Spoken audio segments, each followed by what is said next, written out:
Welcome back to Groundhog Graphics. I am doing a live stream tonight, and I did do a live stream last night as well, but I did not do it on YouTube.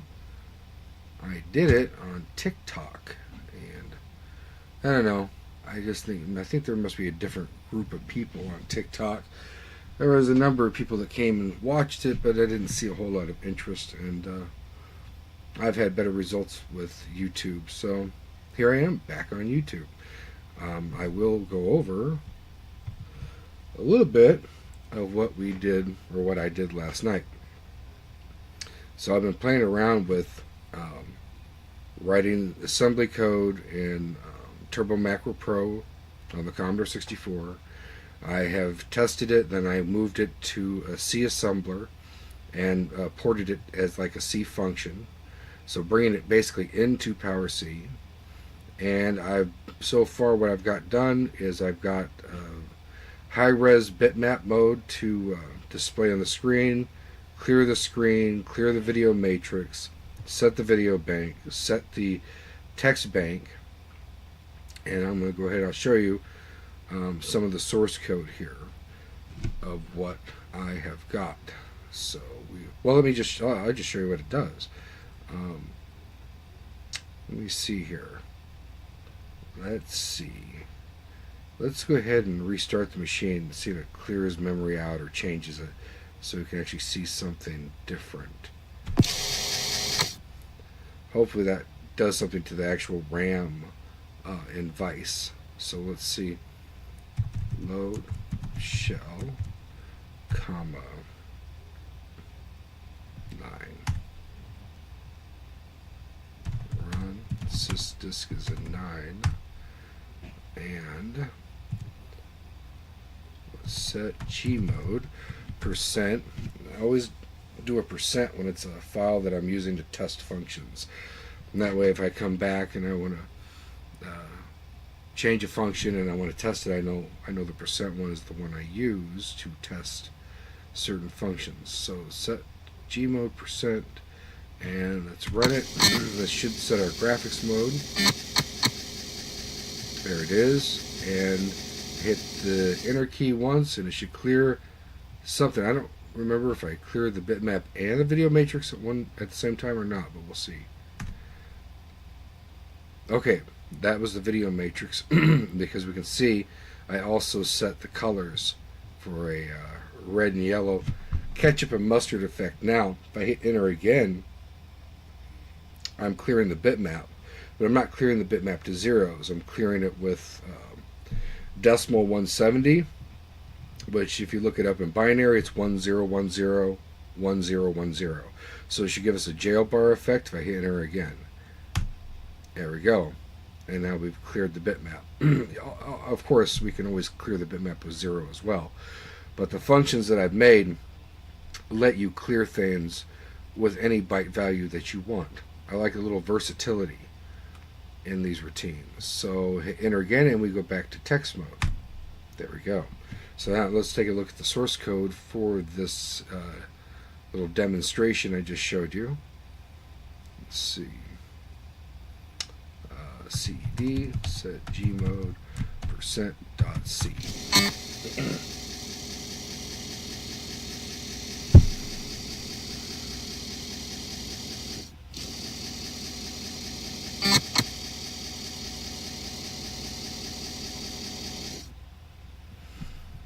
Alright, so this was when I was debugging, so I don't need that in here. Same with this. So what we do with this, I've made each one of these a machine language program or routine that I wrote in Turbo Macro Pro, tested, and brought over to PROMAL. So stxt bank, that's a machine language function. It sets the text bank to 1, which is default, which is 400 hex. And this is set bitmap high. You can set it high with 1 or set it low with 0. This is set the VIC bank. I'm putting it in 3 right now, which is underneath the kernel ROM. And then I set high res mode. Then we wait for a key press, and I do a clear screen, which is clearing the video matrix. But notice, you see, it takes parameters, because what clear screen is 1,000 bytes starting at an even page number. So because I moved the VIC bank up to VIC bank 3, it starts at C1000. And because the text bank is at 1, so instead of 400, the text memory moves up to C1000 plus 400, we get C400. So clear screen, I tell it where in memory to clear, and I also tell it the byte to clear it with. And this is where I got the yellow and red ketchup mustard effect. Then we do a get ch again, clear the bitmap, and I cleared it where I told you with 170, gives us that jail bar effect. Because on a high-res bitmap, each 1 is a dot and each 0 is background. So that's how we get the jail bar with that. Get ch, wait again, and then we set the VIC bank back to 0 default. Bitmap high, we set it to low default. Text bank back to 1, which is already 1 default, and then we set text mode. So that's what I was working on last night. I don't even know what I'm going to be working on in this live, but I got home from work and I thought, hey, I want to do another live, so I'm going to have to look around and see what we got. Oh, I want to see if I can get this chat available in here. So if people want to say something, it'd be interesting to be able to see it periodically. Of course, I can't talk and program the whole time, but let me see how I can do that. Concurrent viewers, I have 2 views. Okay. Let me see if there is tools.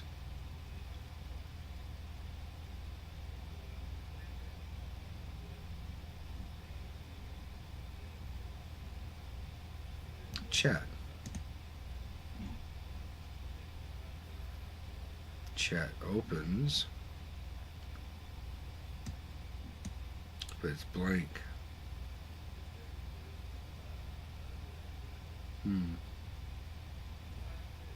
Alright, well, I guess we'll close that. Doesn't seem to work.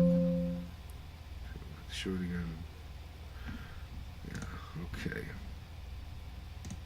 Let me go to YouTube and see if I can do it that way. I was just trying to see a chat window. I see if anybody says anything interesting.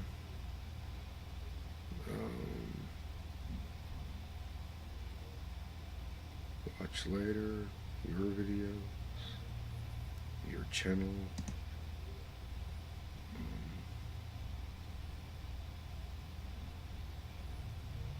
Your videos.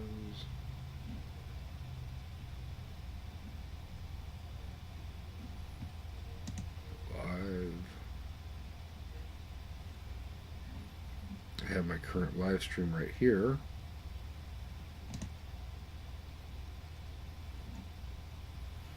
I really don't want to watch my own live stream. I just kind of wanted the chat window.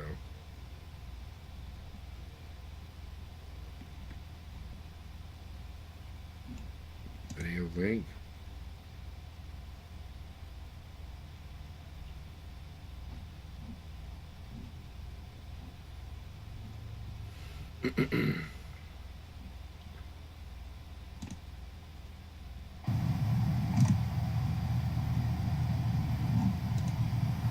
I really don't want to watch my own live stream. I just kind of wanted the chat window.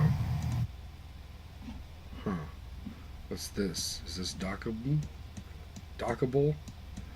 That's funny because I saw this in OBS Studio before. For some reason now it's not working.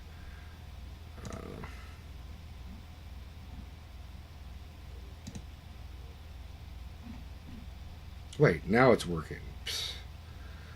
Wouldn't you figure? Okay. Now it's not blank. Alright, so I can close this. I'm downloading TikTok video I made last night. I'm going to post it on YouTube. Sorry everybody, I'm just trying to get set up here. Chat. Alright, so there's a chat window. Minimize. Oh, if you minimize OBS Studio, I guess that chat window goes away. So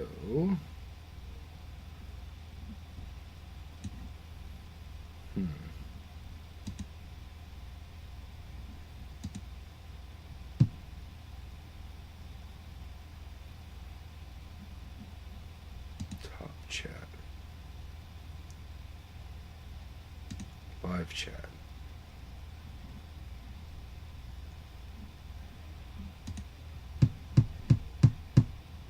Okay.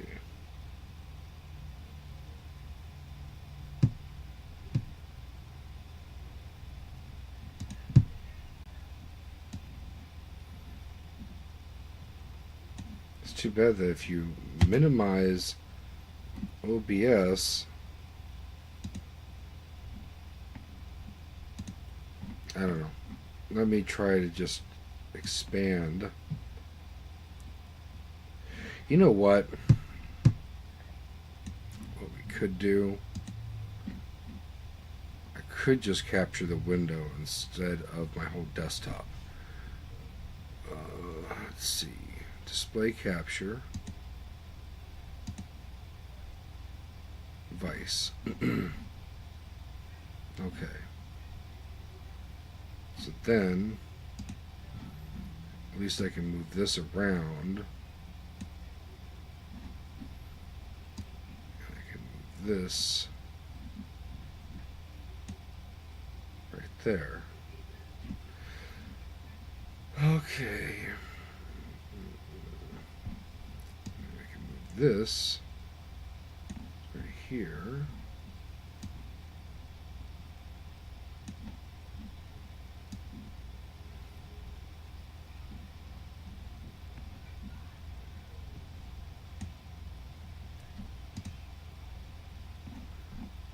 All right.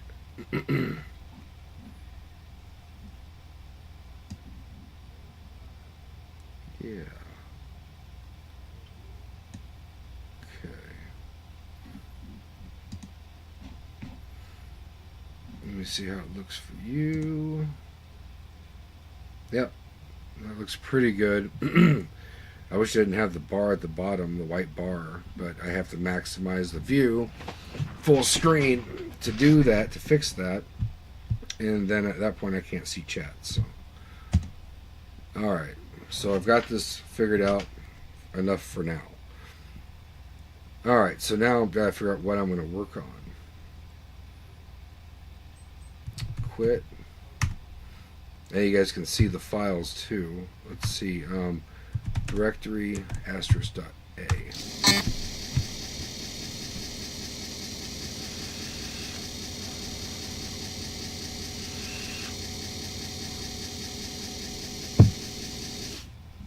So you see clear screen is on there, CLR SCR.A at the bottom, and there is set text bank, set vic bank. There's also a set character bank, which I didn't use. Set bitmap high I did use. Clear 1K is actually clear screen, pretty much, but I renamed it to clear screen. And clear bitmap is pretty much the same as clear 8K, but I changed it to clear bitmap. And then set G modes. That sets multicolor mode, text mode, and high res mode. But so far, all I've tested in PROMAL is high res mode, although I have tested it in Turbo Macro Pro, and text mode and multicolor mode both worked as well. So now let me look at what files are ASM files on here.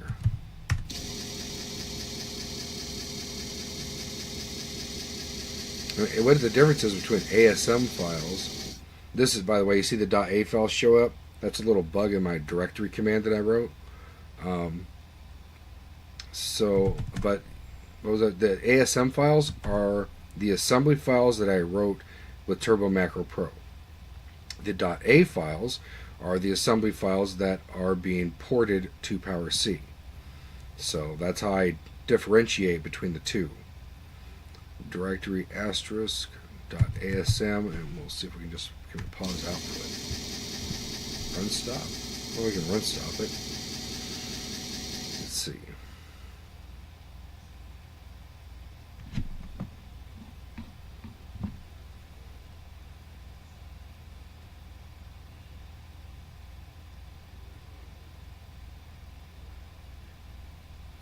Civic Bank.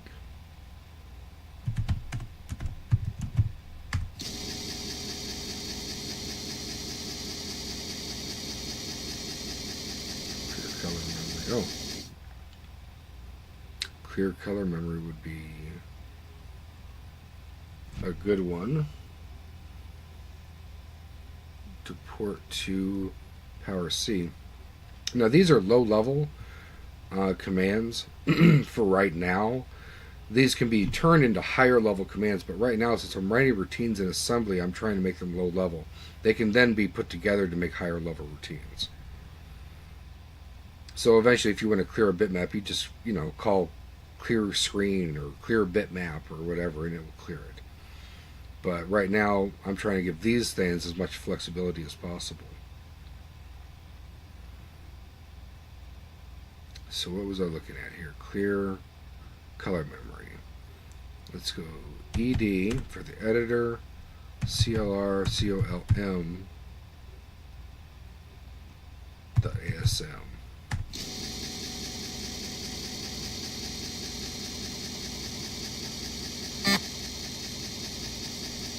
And that's to do with clear to 1K, which makes me think now that maybe I should have done my clear screen like I did.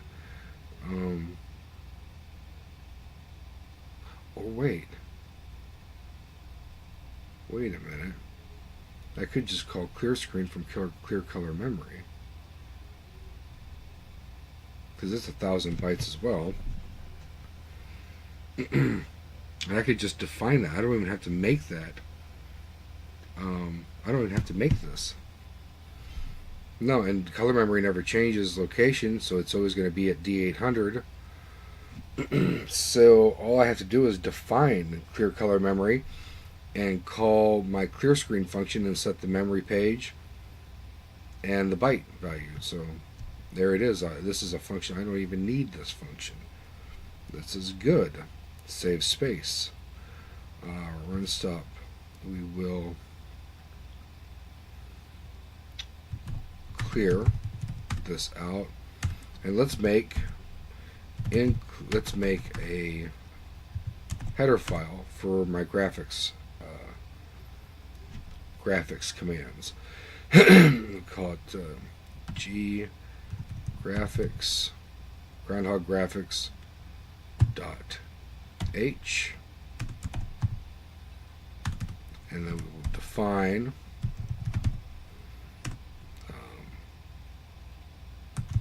clear color memory, define clear color memory, and we will put that as clear screen 0 times D8 for D800, and the value 0. And there we go. Now we have a new command, clear color memory. I didn't have to add or take any more space up. Just reuse clear screen. Perfect. So very first line for gggraphics.h. Put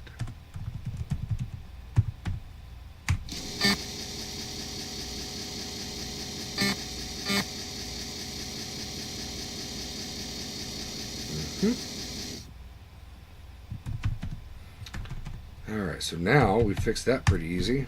What else can I do?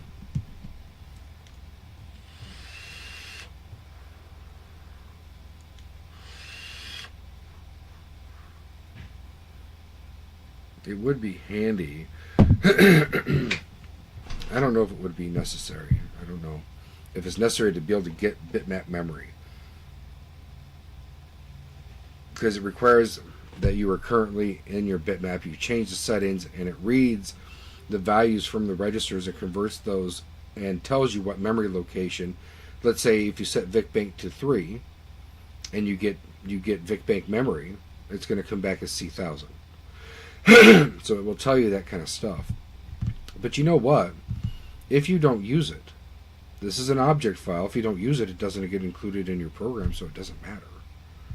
Ultimately, it doesn't matter. So if somebody did want it, if I wanted it, I could always use it. So I guess I could work on that. Get bitmap mem ed g bmp mem dot a.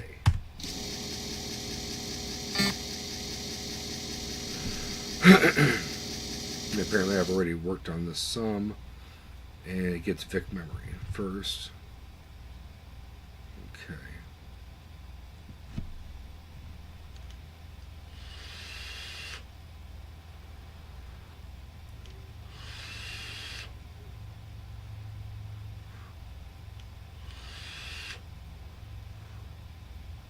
Trying to think. If it calls get Vic memory, gvic m underscore, then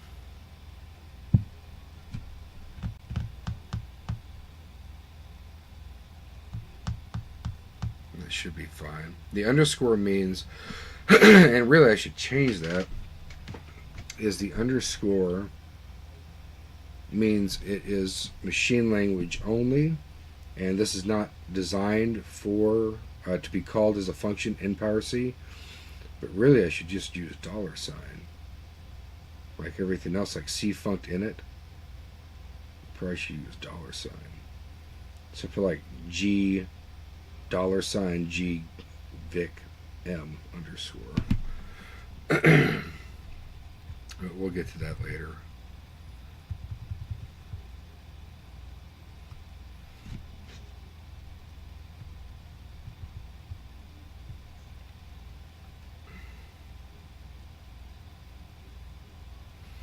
And it stores the result here,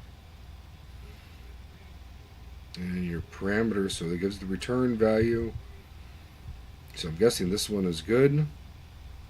G BMP mem. So let's test it. Quit. And let's assemble it. BMP mem dot A.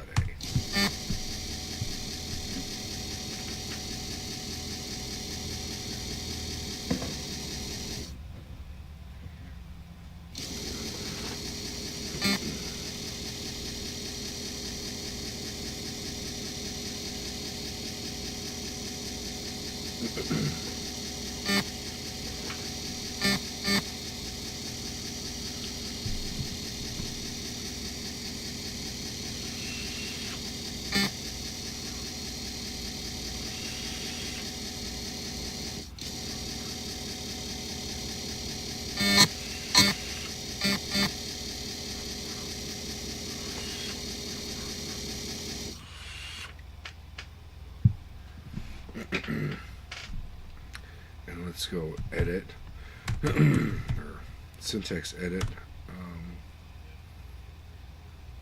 set G mode %.c.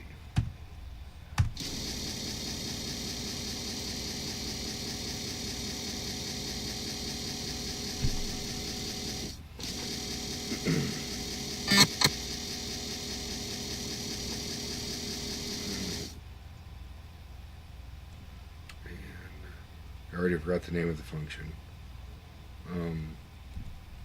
Directory.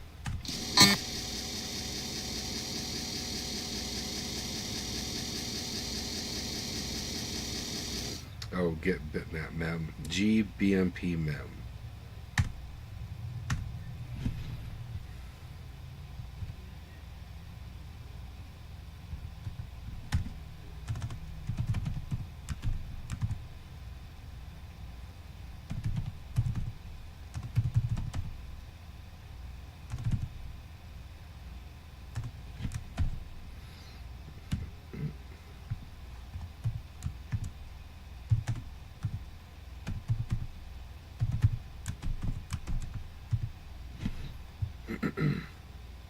So what this should do is we would run the program, and I suspect that this will print on the default text screen that when we finish the program, at the end, when we finish it, I didn't even save that, but when we finish it, we'll see where bitmap memory is. We'll see this printf, I think. F5. F5. And hopefully get bitmap memory will show us it should be at E1000. Put set gmode percent dot C.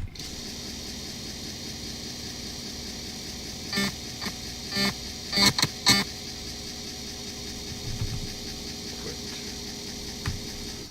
And CC -P. I have 2 disk drives, so that's why I use the -P.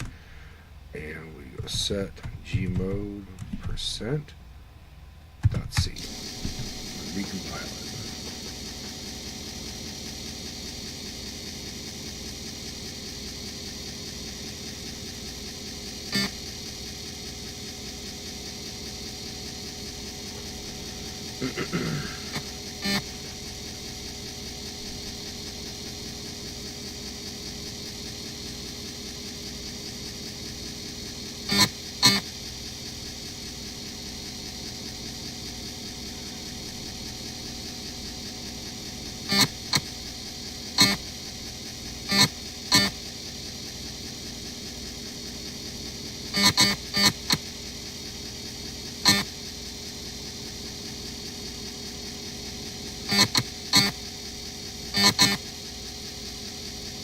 Link.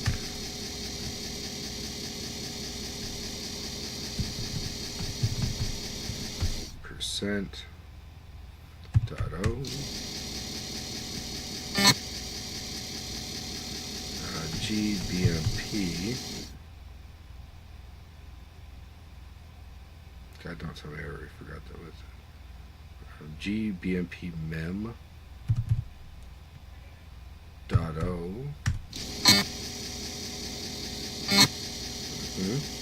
Get ch.o. And the rest of the functions, I put them in a library for the ones that I've already used and seem to be working. Groundhoggraphics.l.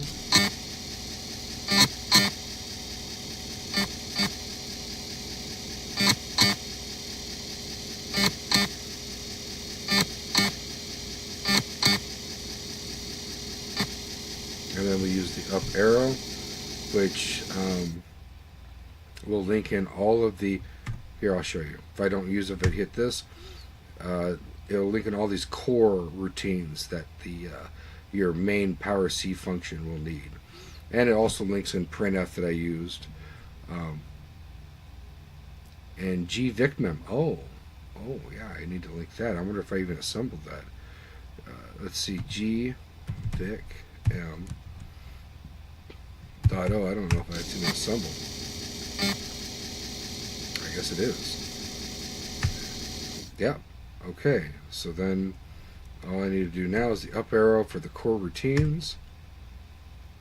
You don't hear any disk drive noises because it's on device 9, and device 9 is set as a 1581, and Vice doesn't have any disk drive sounds for 1581. There we go. So we will set gmode percent dot sh.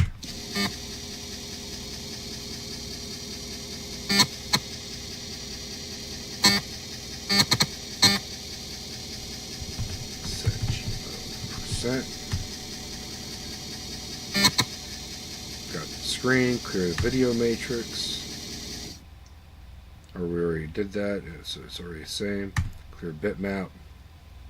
Go back, and bitmap memory is E1000. There it is. It works. So the VIC bank is set at 3, and it successfully detected that the bitmap memory is located at E1000. So that works. So we have 2 functions here that we need to add to the library. lib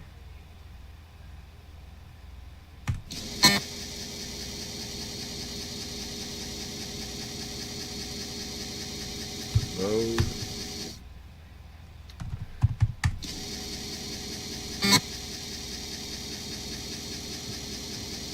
add gvicmem.o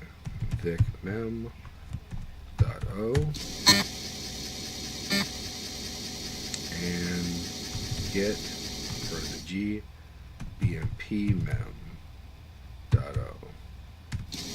get bitmap memory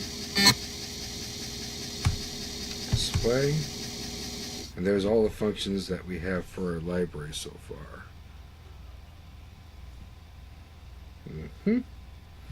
Very good. So we save it, overwrite gg.l.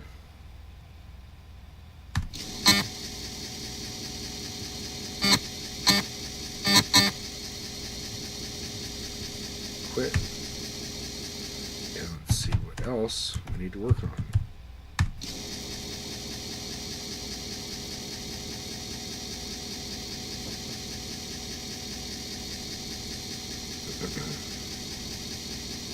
Get text memory.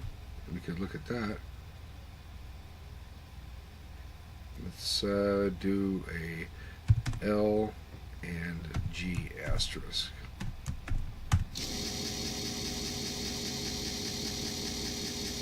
Quite a bit of G's. Get text memory.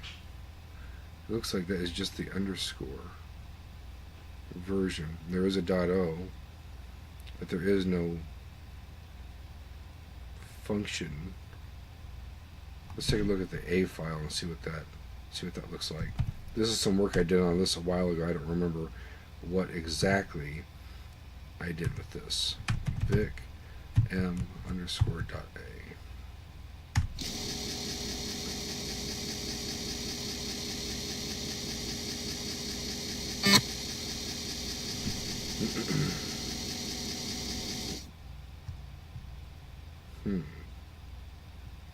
So it's underscore, that's right. So it's set up so this is not supposed to be run directly from PROMAL. It's supposed to be run by another function that needs to call it. So that's okay. It just does what it was supposed to do. When I had it with Turbo Macro Pro, it just returns where the Vic bank memory is. So if we set the Vic bank to 3, then the memory returned would be C1000. And it has a CIA2. Okay. So we should do a gvicmem function. Let's go to another page and do gvicmem.a.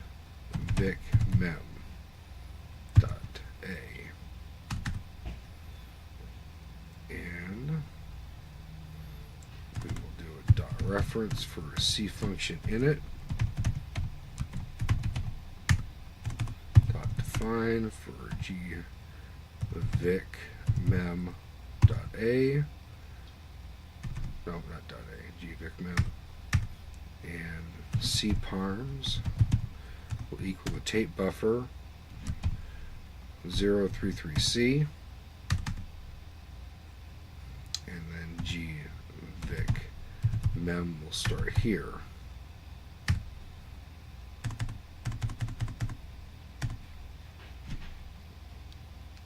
Let's see. 1, 2, 3, 4, 5, 6, 7, 8. Go back to main. How many do we normally do? We do more than that. We do 1, 2, 3, 4, 5, 6, 7, 8, 9, 10. Go. And do 10. Alright. 1, 2, 3, 4, 5, 6, 7, 8, 9, 10, 11. Right. Okay. Alright, so JSR to cfunct init, and that will give us our X index that we need to retrieve values, the parameters that are sent to a C function, or to return values from a function. you will need the X index into the tape buffer so that you can put or get parameters and values at the right spot. So now once we run this, X will have that index. And what I need to do is see, does X get destroyed at all in the other function? Go main, LDA, ASL, doesn't do anything to X. Go back to 1. That's great. So we can do a JSR to G Vic M underscore, and then we can STA, the value returned in the big Indian, C parms plus 1, comma X, and then we will load the accumulator with 0, and we will store that in the little Indian, C parms, comma X, and we will do an RTS.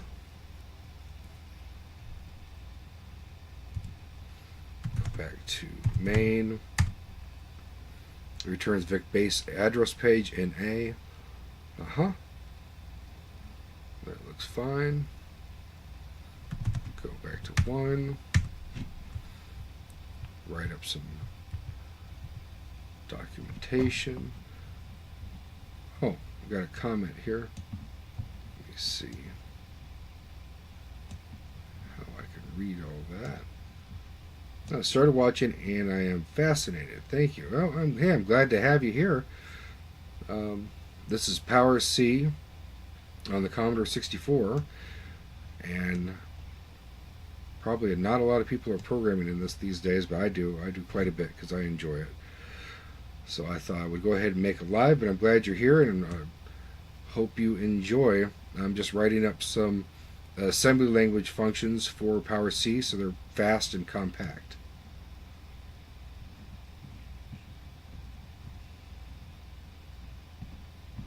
Trying to move this window out here. Alright, so back to work.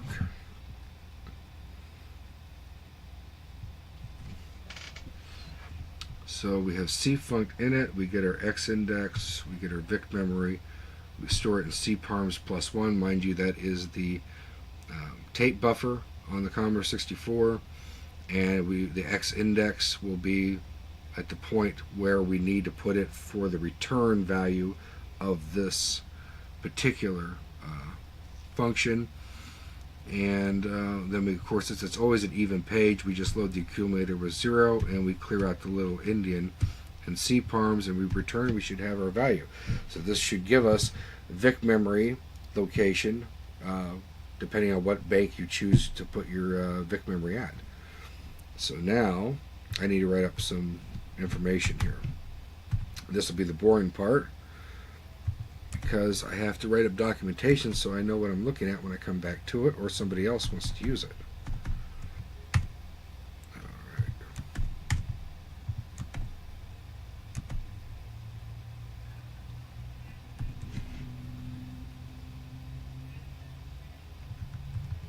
Okay. G Vic Mem.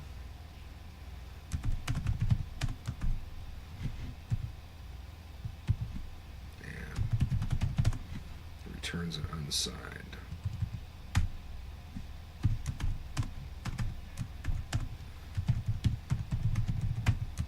Description.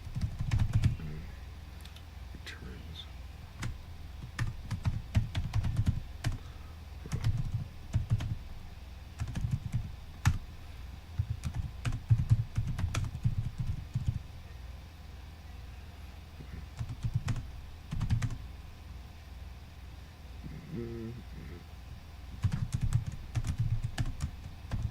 Pick 2 bank.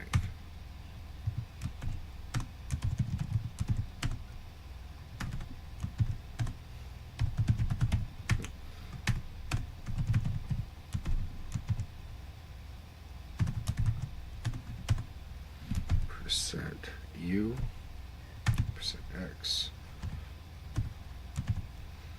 comma, Vic Mem.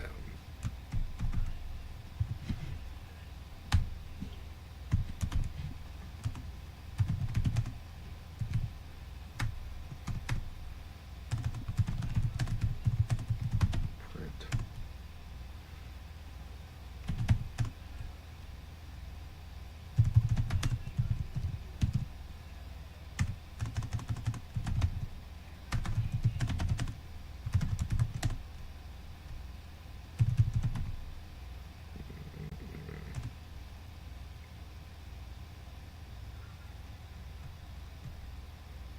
This will print the memory address where the Vic base.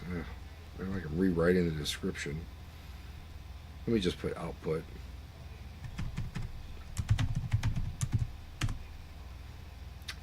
C1000.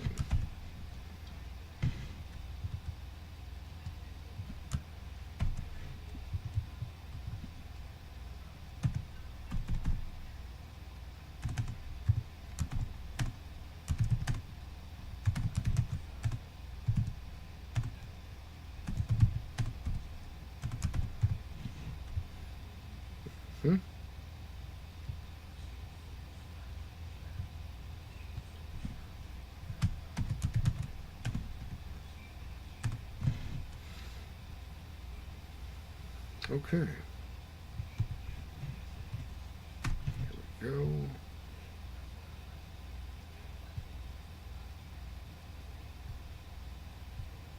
Looks good.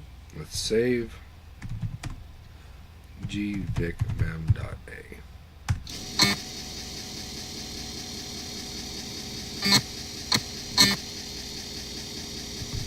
Quit.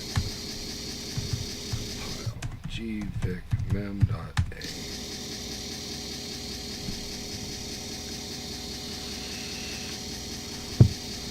Wrong. Assemble. gvicmem.a.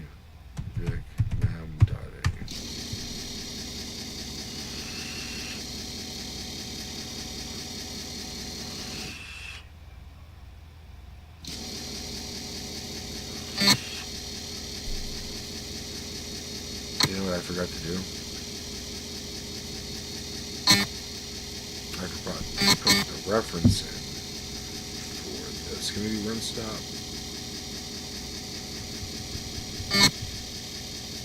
Oh well. Warp mode. Undefined symbol. Okay. We got an error we gotta fix anyway. No. gvicmem. Okay. ed.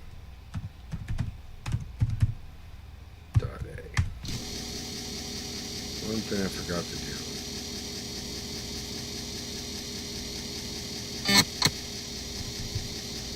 Another reference.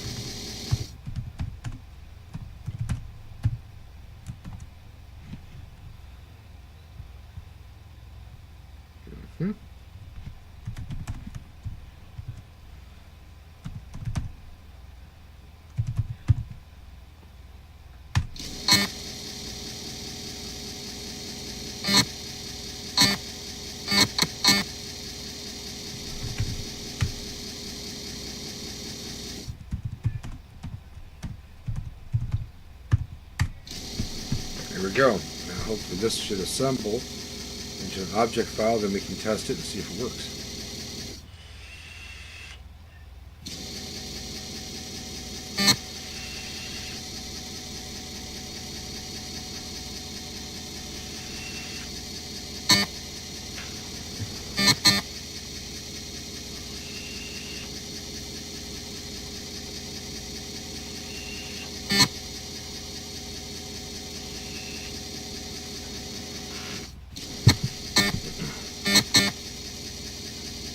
There we go.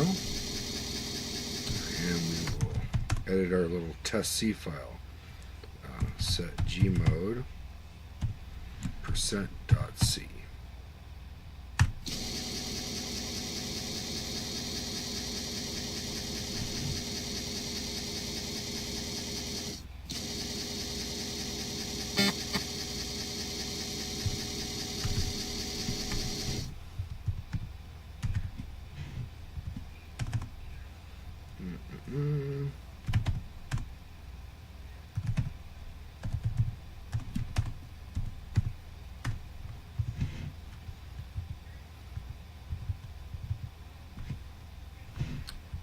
Maybe I'll just make this VB.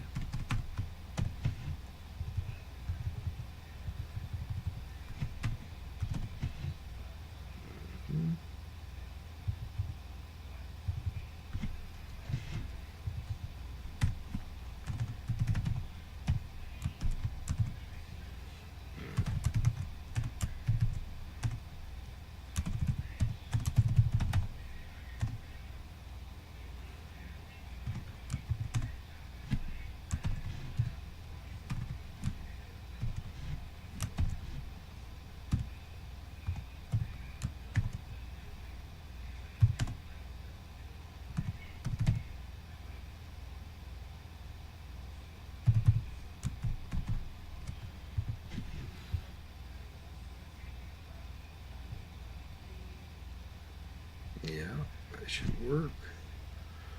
There, VIC2 base memory.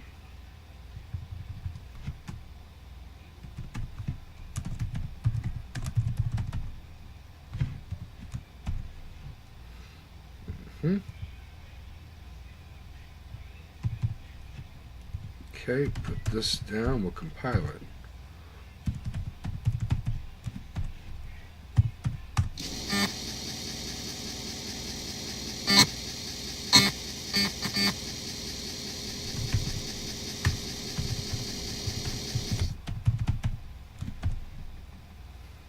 So gmod%.c.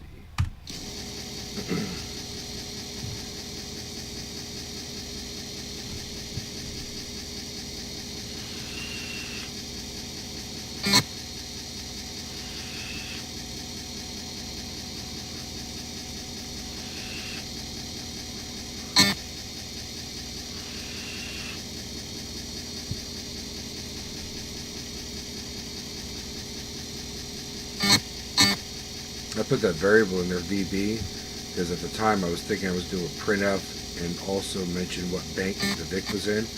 But as you can see, I didn't do that, so whatever. It doesn't matter. It's just a test. This is just a test program anyway.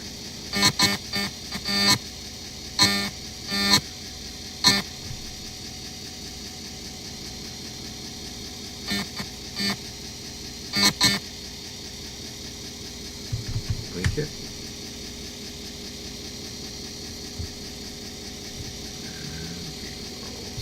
Gmod %.o.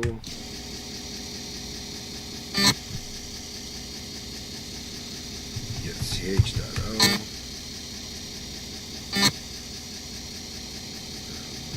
gvicmem.o. Our Groundhog Graphics library, which has all the other stuff in it.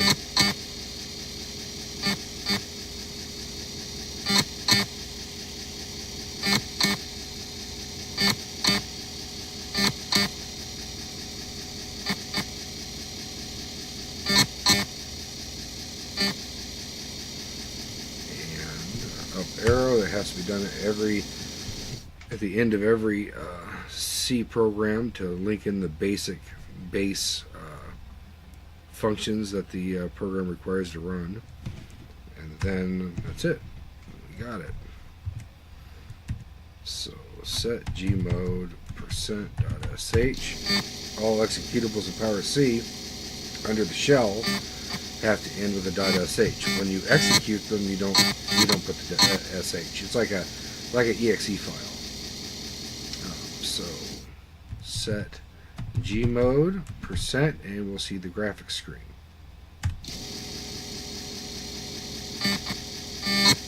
And we'll clear the video matrix, but it's already cleared, so we won't see anything. We'll clear the bitmap. You will see that. And we're clearing it to jailbar value of 170, and then we will see VIC base memory C1000, which is right. There we go. So now we have a facility or a function for finding the current base memory of where the VIC chip is set for, what bank it's set at. This is something you may or may not ever need, but it's there, and if you want it, you can use it. Bitmap memory E1000, forgot the colon.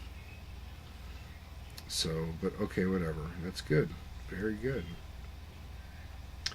Let's see if there's anything else on this disk that I need to work on here. Directory asterisk dot ASM.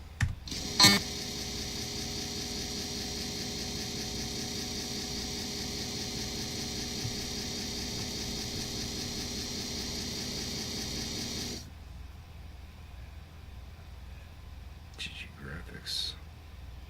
Set text bank. We already got that.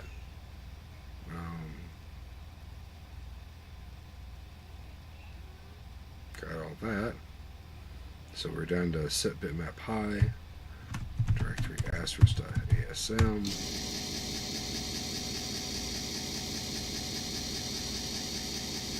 set character bank. I don't have any good way to really test that right now, so I'm not going to do that.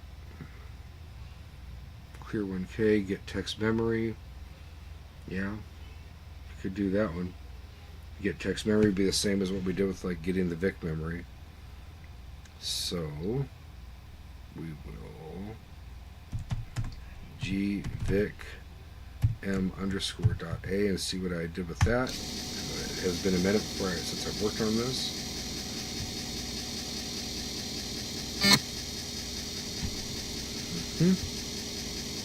Yep, just the machine language function, extra line, don't need that. But other than that, Vic base address page in A returns the Vic base address. This is what? Oh, wait. What am I doing? I was going for the text. Ed g get txm underscore dot a. Wrong one. And it gets Vic memory too. Okay.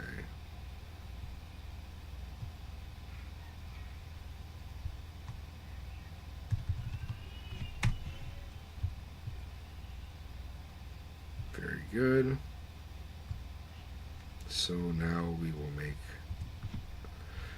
another file. Go 1. We call this gtxt mem dot a.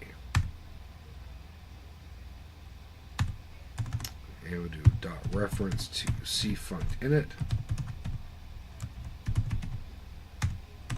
Dot define for gtxt mem dot no dot. And a dot reference for gtxm underscore. cparms. The parameters for C are located in the tape buffer 033C, and gtxt mem begins right here. JSRC funct init. Now we have our X index for our parameters, and we can do JSR to gtxm underscore, and then we can store the return value sta cparms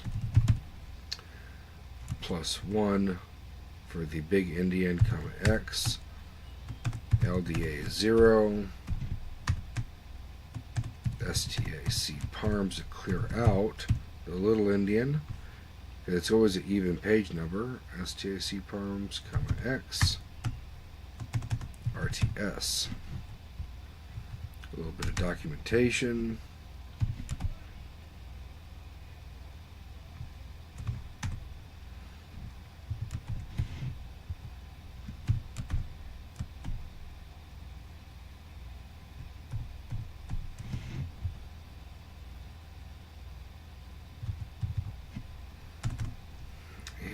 gtxt mem void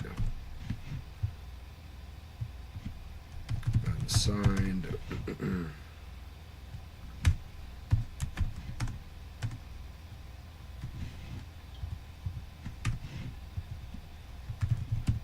description. It's the current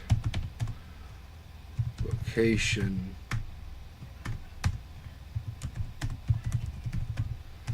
of the video matrix / text screen.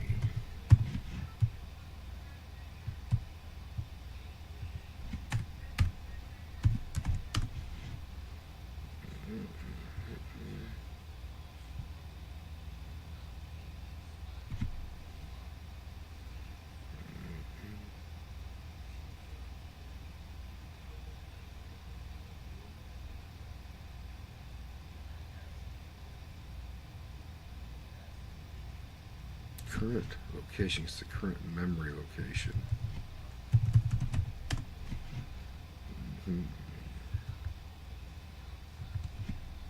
Does take into account the VIC2 base memory address. Base memory address. Now we'll put this, it's caps.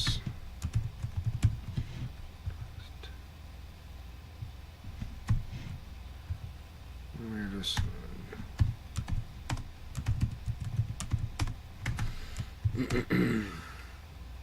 Print F.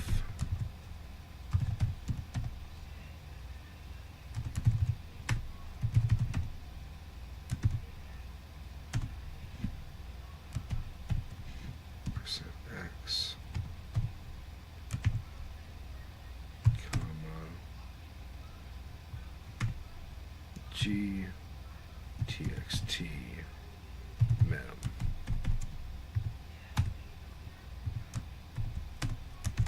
Output,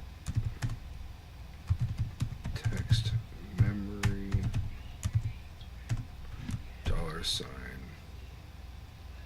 C400,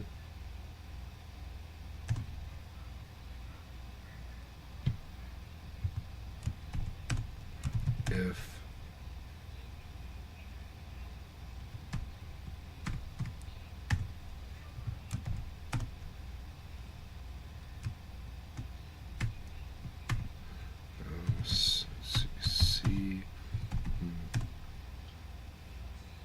if the text bank is 1 and the VIC bank is 3.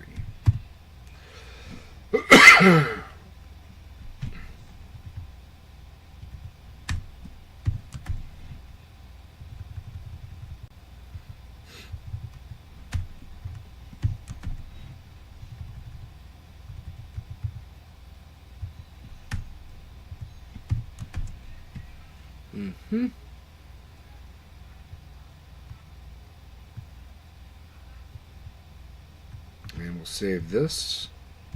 Put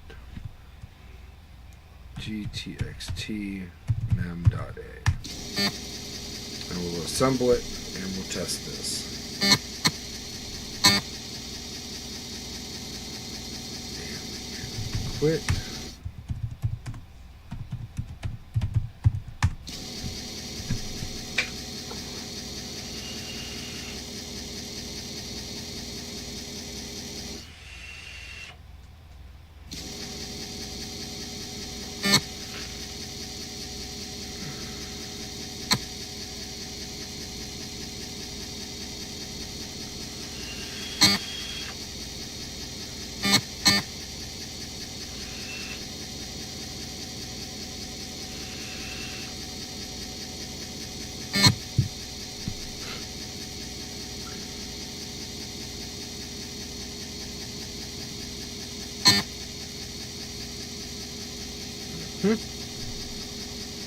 And now CED set gmode %.c and we'll test it.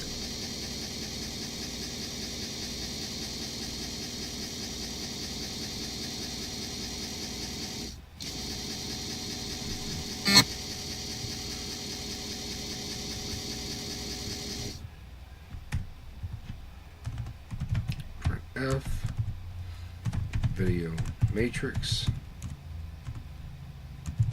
memory, $%x/n, get txt mem.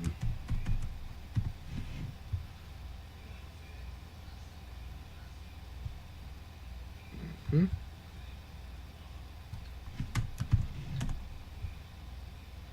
there that is. So save this, compile.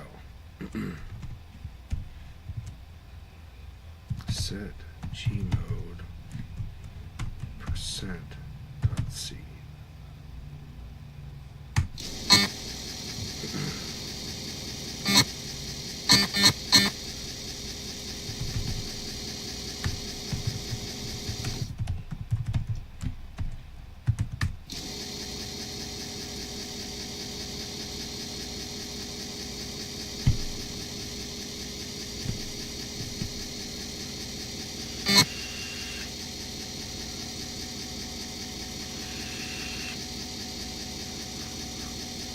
You can see programming a PROMAL is a time-consuming task.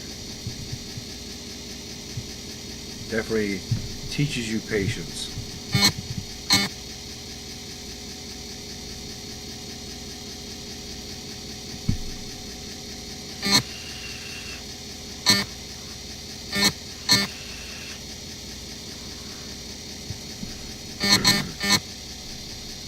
And mind you, the stuff I'm working on right now doesn't even take a whole lot of thought. The hard part was already written up. I'm just basically porting this to PROMAL as a function. So, link.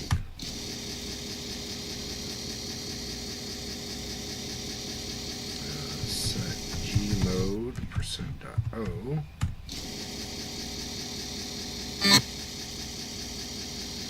Get ch.o. txtmem.o.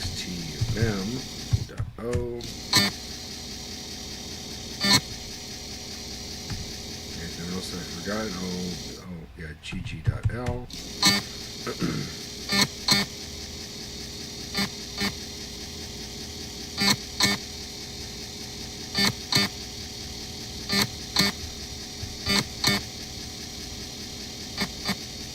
Yep, that's 1541 with the noises, yeah.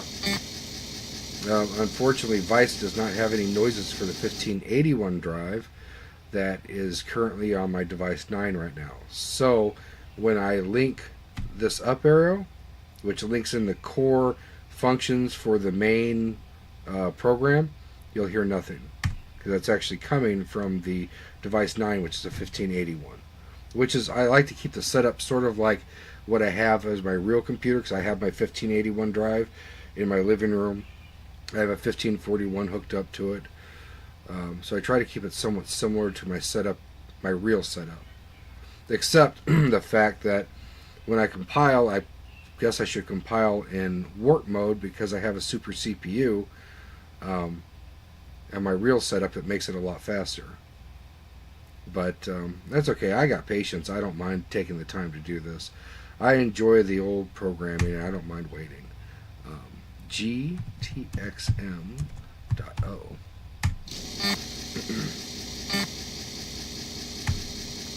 and gvicmem.o. I thought I added that to the library.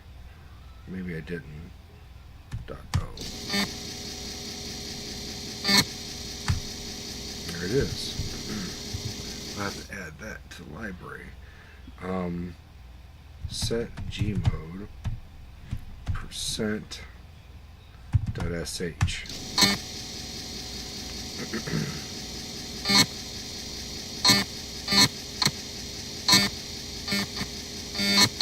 Mind you, this is kind of sped up because I think I have Jiffy DOS ROMs running in here, because I have Jiffy DOS on my real machine. So imagine if we didn't have Jiffy DOS in here, how much slower this would be. Man, that would be slow. Okay, well, let's go ahead and test it and see what we get. And glad you're still watching Reviews for Nerds. see, clear video matrix, and clear that, and exit, and see what we got. Perfect. So VIC2 base memory address is C1000 because the VIC bank is in 3. Video matrix memory is C400. Takes into account the VIC2 base memory address, which is right. Bitmap memory is set to the upper 8K of the VIC bank 3. So E1000 is correct. So everything's looking good. Let's see if there's anything else I need to work on here, or are we going to go and start working on drawing dots to the screen or something like that? I don't know. Let's see. Start getting some pixels on there.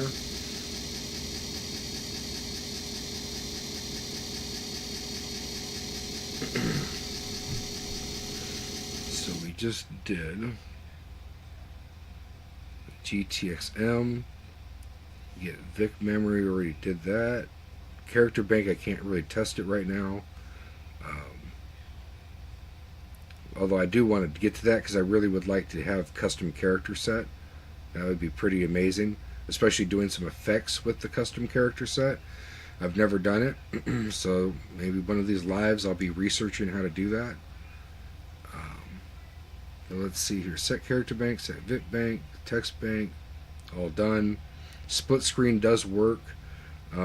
That's a graphics and text split screen, but it doesn't work for Power C yet, and I'm not too worried about it right now. But when I was programming in Turbo Macro Pro, yes, I did have a graphics screen, high res or multicolor mode, and a split screen with a text underneath, and you could select any column you want to split. So I did have that, but interesting is when you do the split screen, it has a little line that kind of like a little jagged line that marks right where the graphics screen and the text screen meet. And I turned on my Commodore 128 and I went to basic and I tried it in there, and by God, that line was in there too. So I was like, well, that's kind of ugly, but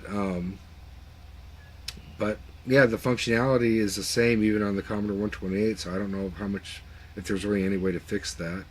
Or is it really that important to fix? Because let's say you're doing high resolution graphics, well, if you get the bit patterns for the characters, why not just print the bit patterns anywhere you want on the screen, and you don't have to have a split screen? Because split screen does require CPU cycles because it uses an interrupt. So it's constantly interrupting, like at the top of the screen, setting graphics mode, then whatever column that you set it at, then it has to interrupt again at that scan line, and then it says text mode, and then it just keeps repeating this over and over and over.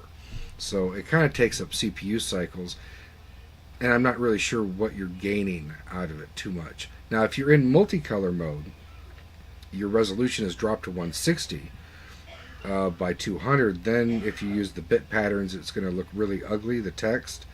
Maybe in multicolor mode, maybe split screen could be more valuable, because then you could get your high res characters on the bottom of the screen or the top of the screen, wherever you want them, and then you can have your graphics on there. So maybe for multicolor mode, but you're still going to get that ugly little line, and I don't know how to fix that.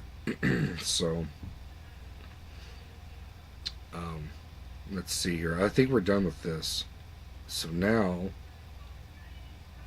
I need to get into the hard part, which is the pixels. The pixels are difficult. So let's get out of Power C. And let's load up Turbo Macro Pro. TMP, 9, 1. 1581. Notice there's no disk noise. And then sys 32768. And we will load up with EGG graphics. Oh, did I do it like that? I don't remember. GG graphics .asm. Let's see. No. graphics .asm. No. Alright, let's look at the directory real quick. Oh, didn't set my device number right. There we go. That's why I didn't find it.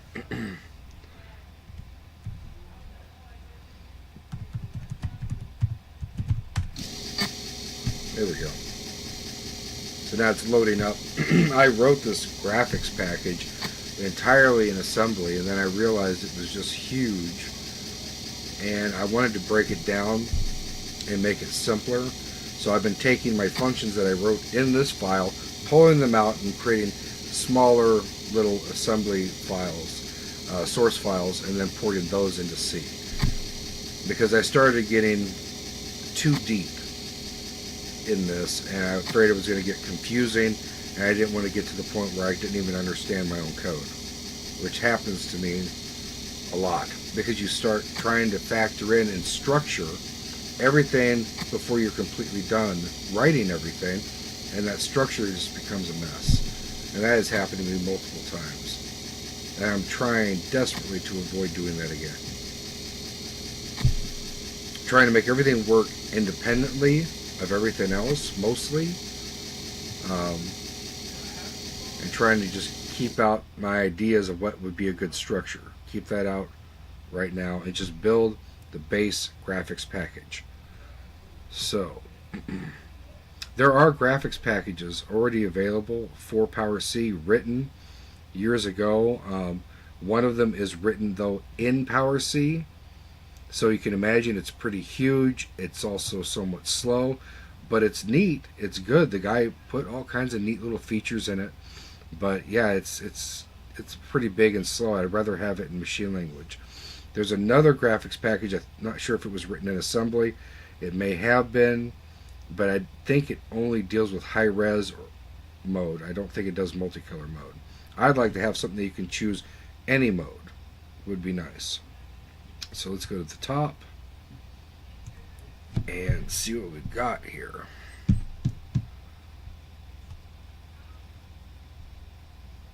What do I want to pull out? Split screen.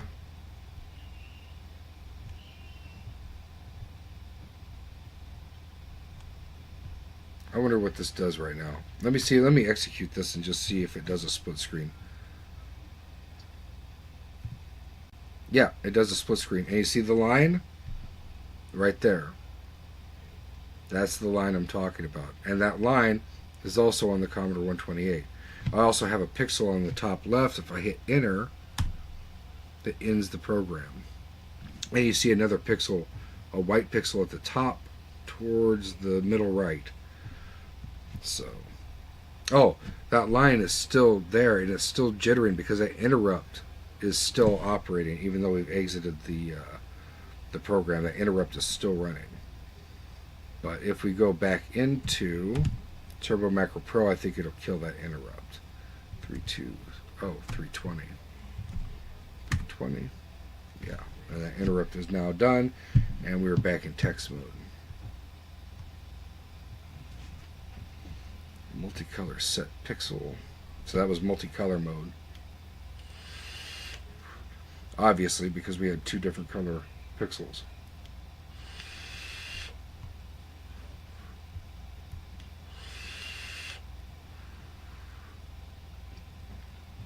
Set colors or video matrix.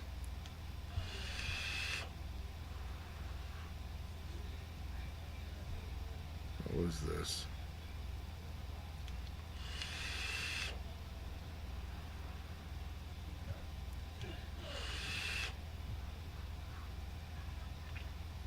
It seems like a useless function. I don't need this, I don't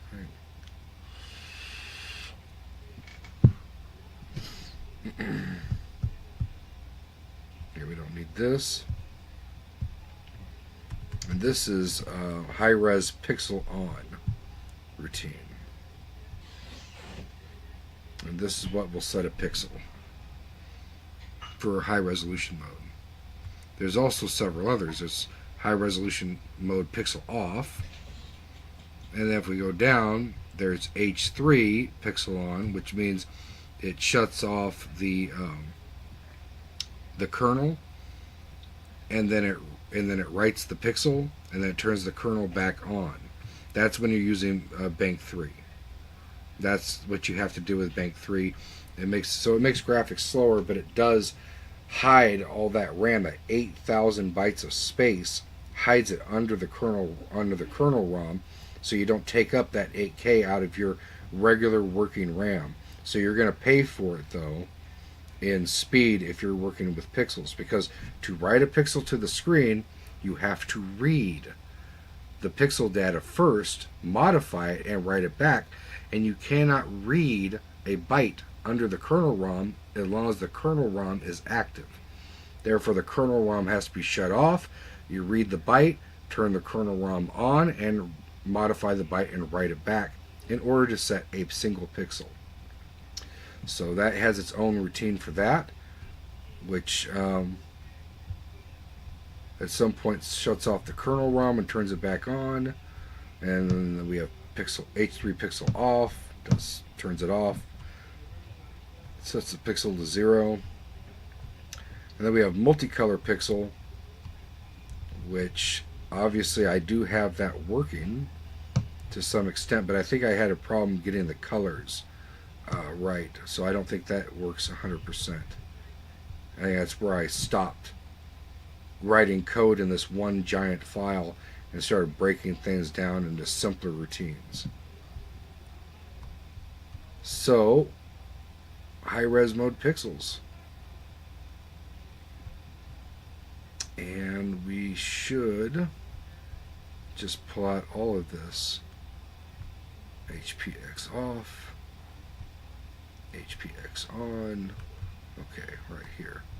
So I'm going to delete a bunch of stuff right now. Mark start, top of the page, go back, and I'm going to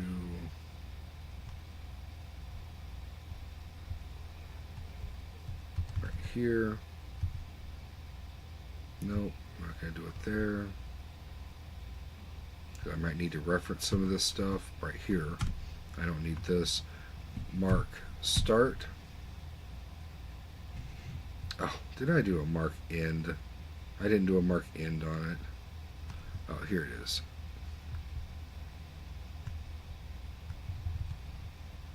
Mark end, block, kill, yes. Now we go down below and we get rid of all that too. HP pixel off. There is something more we will have to also pull out of this for pixels. Matter of fact, we'll just leave the multicolor stuff in here too. Multicolor pixel 3, bank 3. It's a lot of pixel stuff. Set up pixel set table. Need that. And then block. Oh, mark end. Okay.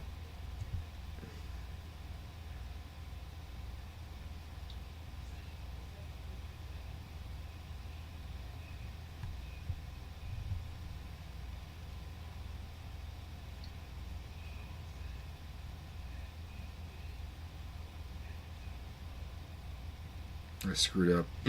I should have marked that as start.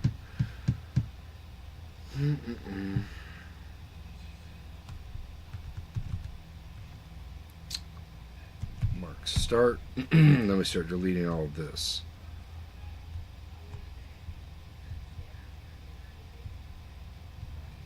Big bank.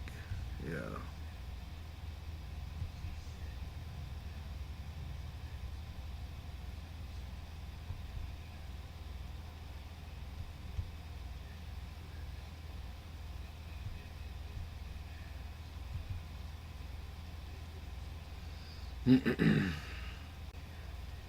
Just trying to find an endpoint here to delete all this stuff.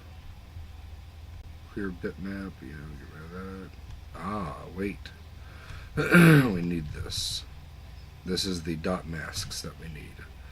So we will mark end, block, kill, yes. Okay. And we will get rid of this.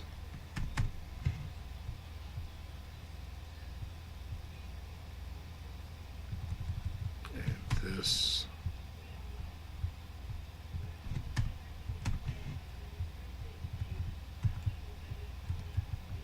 Mark start.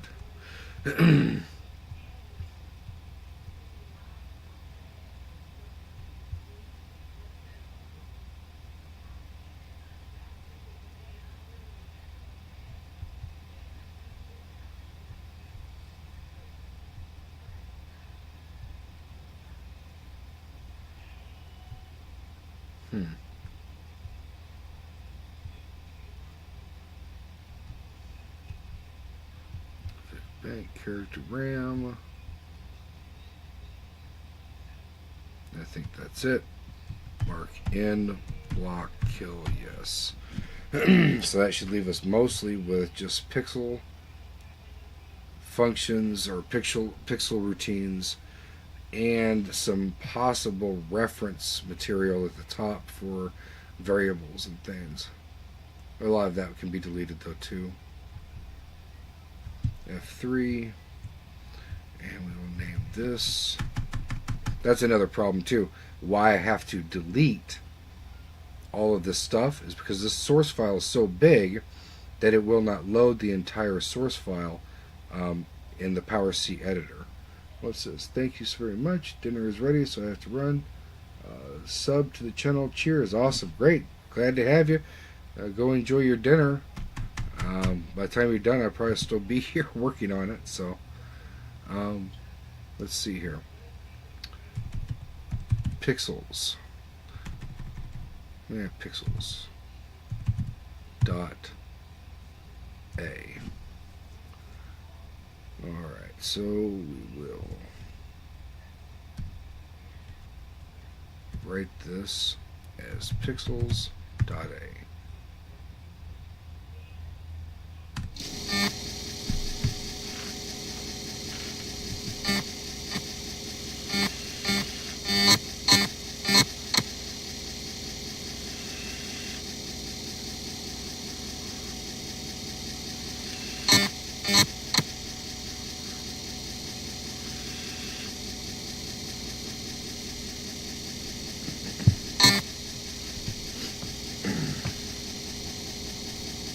See how many people are watching. 30 views. Very good. I'm going to take a break then for, I don't know, maybe about 5 to 10. I'll take a little break here. Let's see, put that on here. Oh, no.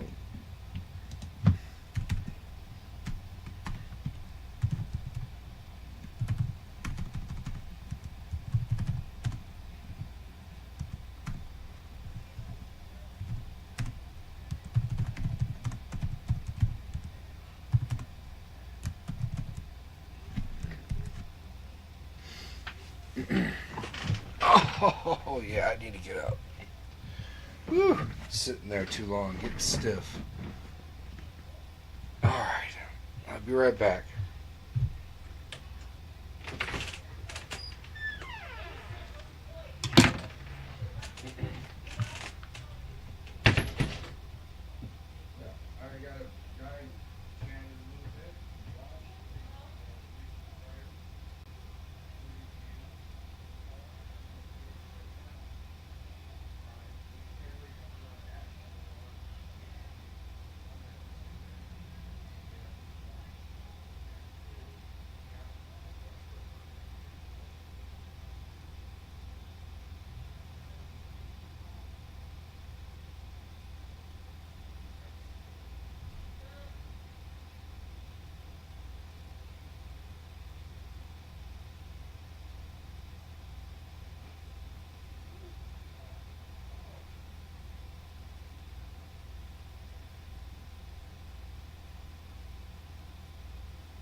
Love you.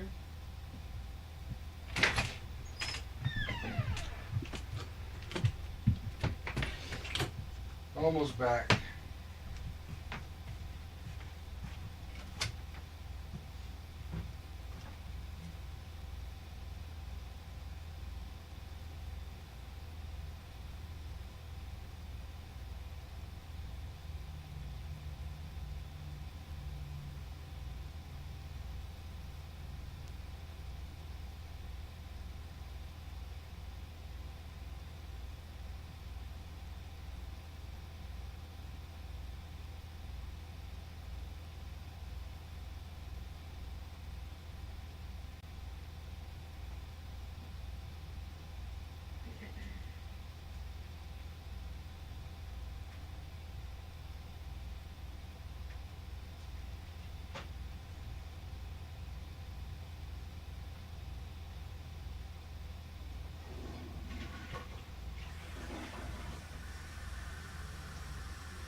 Alright, I'm back.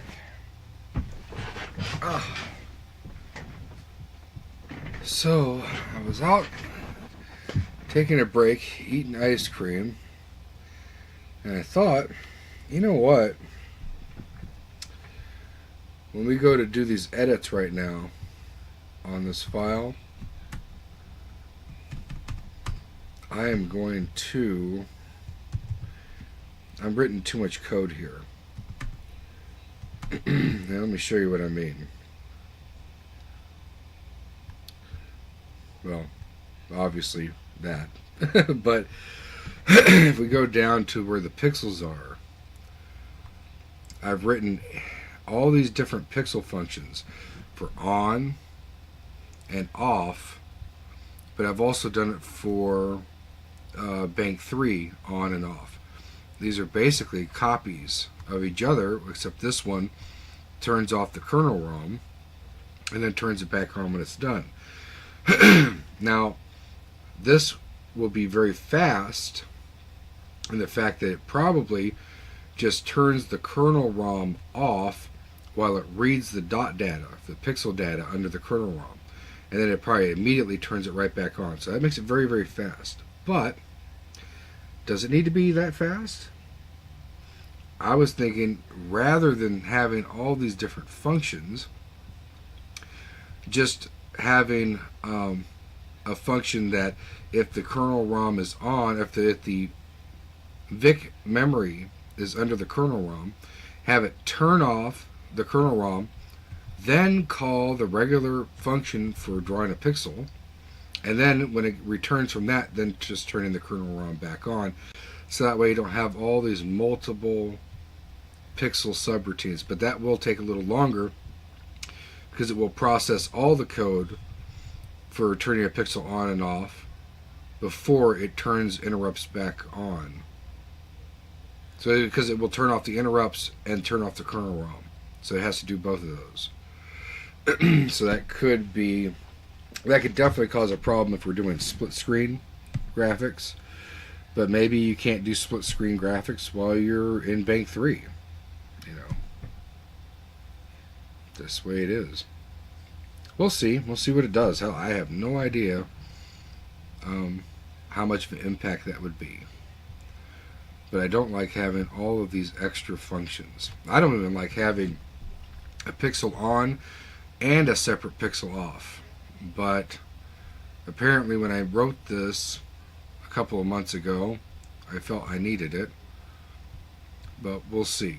Maybe I could even get rid of that and just have one subroutine that can turn a pixel on and off, that would be really great. And just kind of make this way more compact.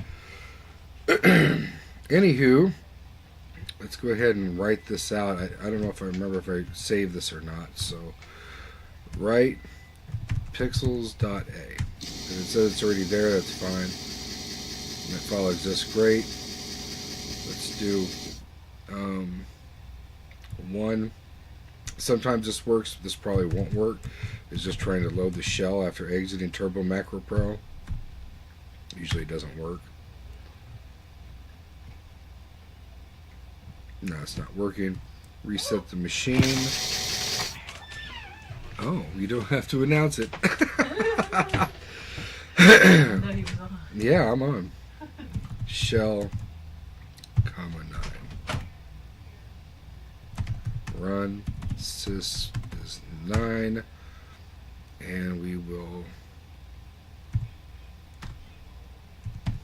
go ahead and load up pixels. Pixels, I don't remember, it's plural, pixels dot A.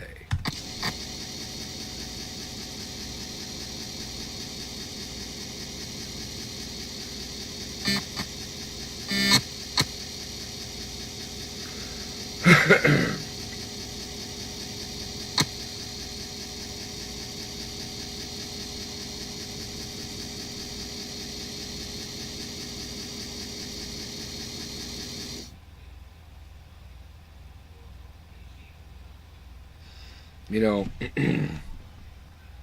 I have a, well, no, I need that.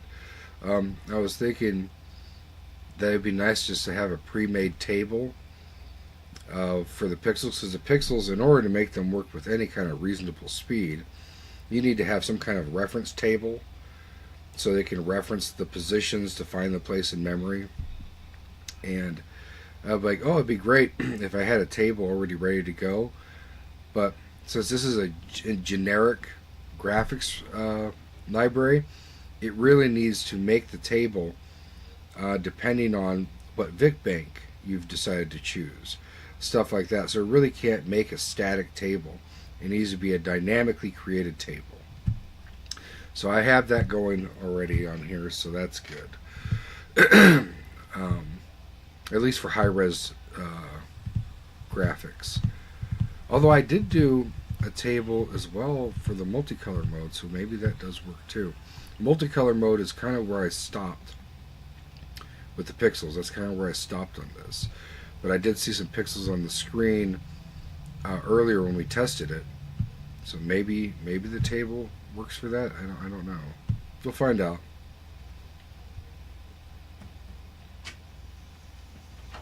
So the first thing I want to look at is creating the table. Hi, honey. Let's look at creating the table.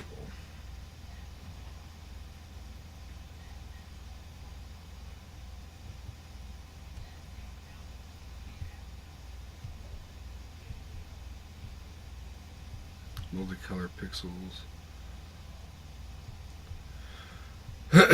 What is this? Oh, geez, more pixels.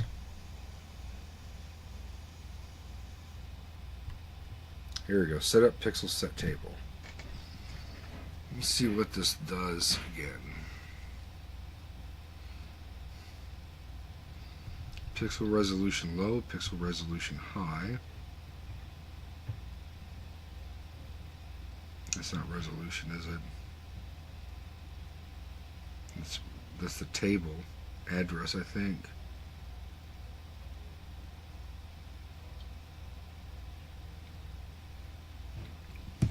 I think that's the address for the table. And then the lines, how many lines it would be, which would be, what, 200? Great. This is what happens when you don't write down good documentation. And you come back and you end up sitting here going, well, what is this? P set TB for table. Okay, no, what's this? STX. So it's taking this as parameters. So through the X, A, and Y. So X and A presumably is the address of the table, and Y presumably is the number of lines. I wonder why I would take how many lines it is, considering both graphics modes are the exact same number of lines anyway. I don't know. Maybe that's not what it means. Let's see. LDA 0, transfer to Y, store it in pset YL. We got rid of that one. Mode bitmap, mode memory, bitmap memory for the mode. Oh, that's where the bitmap memory, that's where the bitmap is located. We store that. That is the page number. For the bitmap memory, we store that. Okay.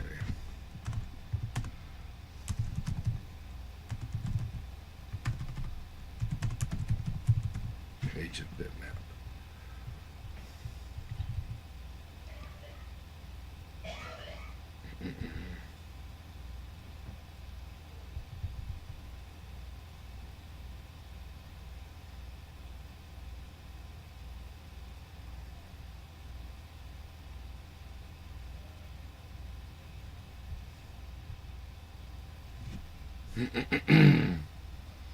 Compare to lines. Okay.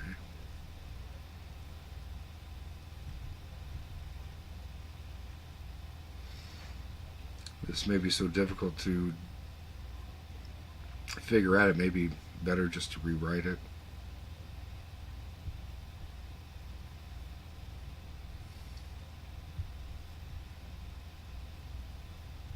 And I'm thinking, do I really want to make this table in assembly?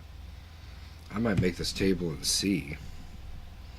You make it once, and then you just let it use it throughout the rest of the time that you're drawing pixels. So it doesn't have to be particularly fast or super compact. It probably wouldn't take much to make it. I think maybe we'll make the table in C. Try that at first. And we'll work on pixels. Now, where I got some information here was online. And I need to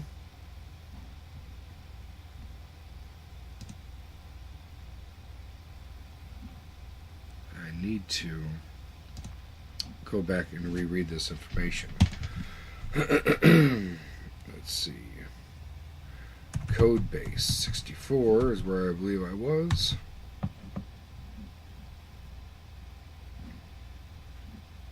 And I'm going to have to change OBS over so that you guys can see what I'm looking at. Let's see here. C64 Vice. And we will do display. Now you can see what I'm looking at.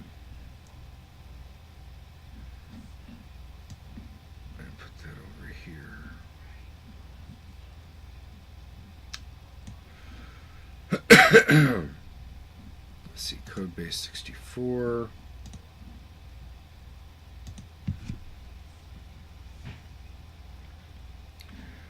And let's see if we can look up pixels.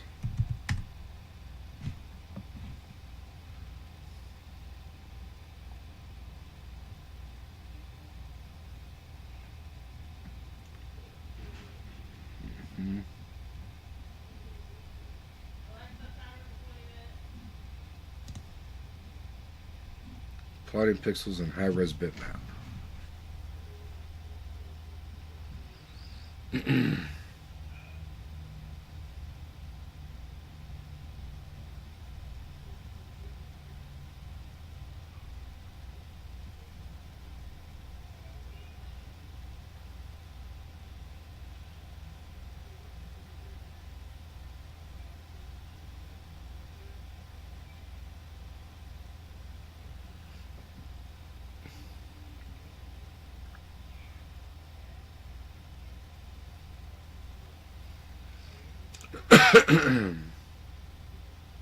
Bitmap memory memory can be displayed from several memory locations.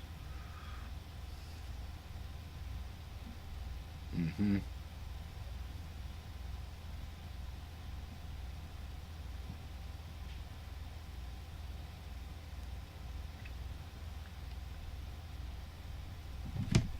Hmm.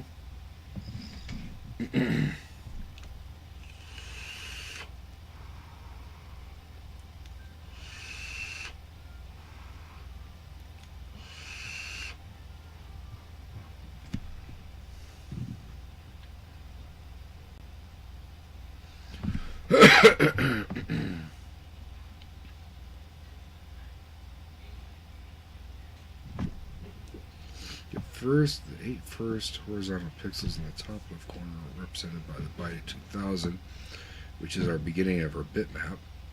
And then the second 8 bits directly below this, oh, 2000. Well, yeah, we know that. Okay, this goes on, including 2007, which then totally covers the first 8 by 8 pixel block. So basically, the screen layout, which I already knew that, is let's say the screen byte, the byte for the first 8 pixels would be at the top left corner of the screen. The bitmap, that would be byte 2000. Like he says here, if you're using, I guess if you were in bank 0, I don't know, maybe, but whatever bank it is, whatever bank he's using, it says the default, so I think it's bank 0. It would be 2000 hex, and then each pixel, each byte downwards, like 2001, 2002, 2003, would actually go down until you get to 8. And then when you get to 9th, it would jump back up to the top in the next column, just like it was drawing characters.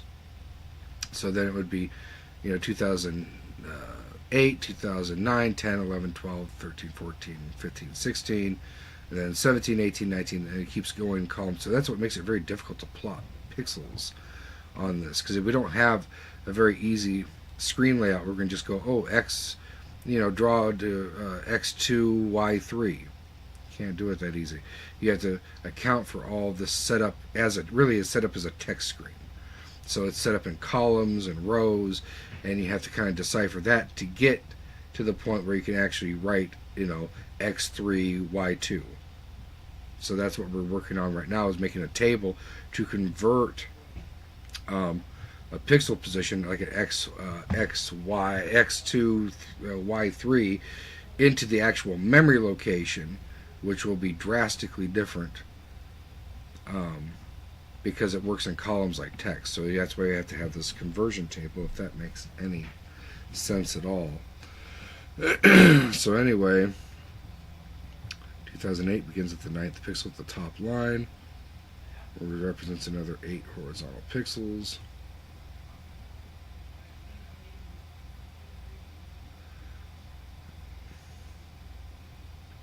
The 9 is then the next 8 pixels directly below.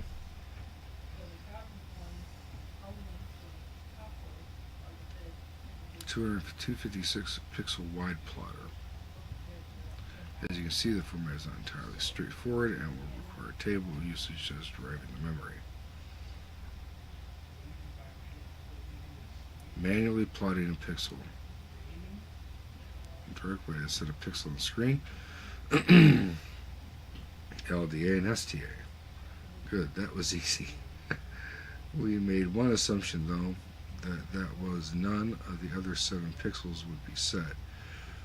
This would be a problem. That's why I was talking about earlier. You have to turn off the kernel ROM, and you have to read memory, or it with whatever pixel data you want, and then restore it back in.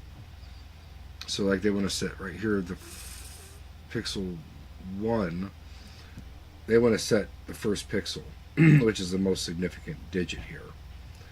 But they have to OR it with the value that's currently in 2000, because 2000 might have the second pixel set. And if we were just to do LDA and STA to 2000, we would erase the second pixel and we would set the first pixel. By ORing it, we can then have the first pixel and the second pixel set or whatever other pixels were already set, leaving those unchanged and storing it back in. So in order to write pixels, you have to read pixel data. There we go, 1 pixel plotted and nothing else disturbed. Plotting in Y. Now, this is very cool, but not very helpful if we want to plot this pixel based on an XY coordinate. Obviously, indexing directly wouldn't work due to the way the graphics memory is organized.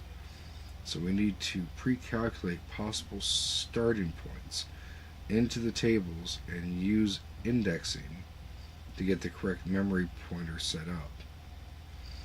We can do this by using self-modifying code, but since the address is used twice, it's better to use indirect addressing.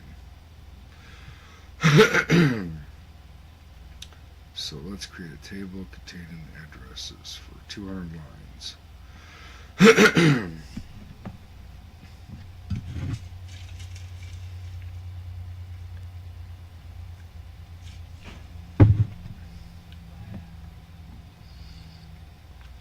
Y table high, Y table low.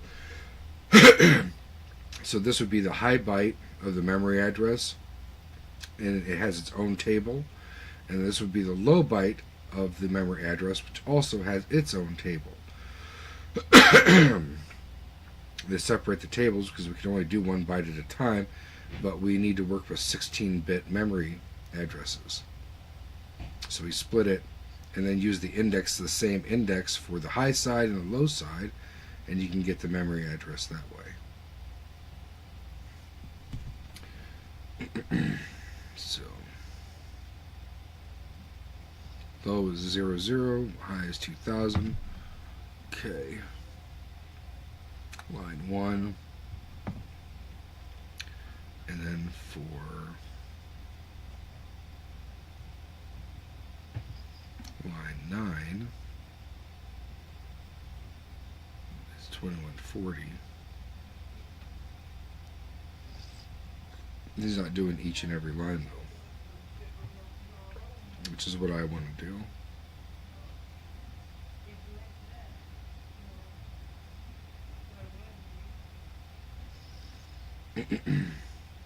Now onwards to finding the correct row and preparing a vector pointer.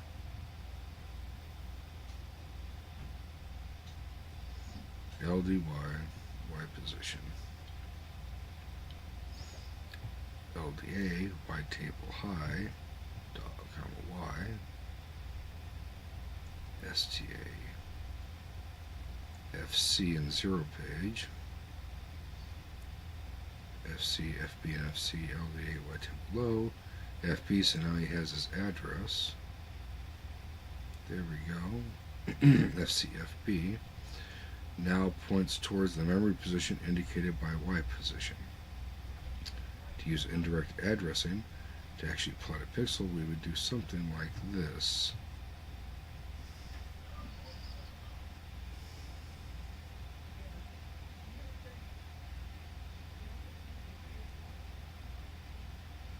LDA for that pixel. And we would OR it indirectly.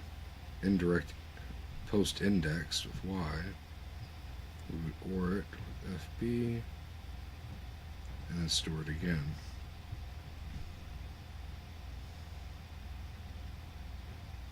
But how does he get each line? Because it says 8. Oh, line 1. Oh, wait a minute. Line 1 through 8. Okay. Okay, so... Oh, okay. I see. So he does do each line. So this is line 1. This is line 2, which is 2001, 2002, all the way up to 7. And then that's where things change with the big endian at the top, the high, is when we go to line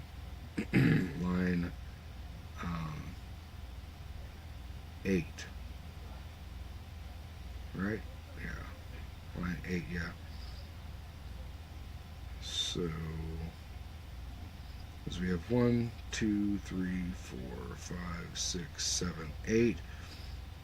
So it'd be line 7 really, and then line 8 would be here.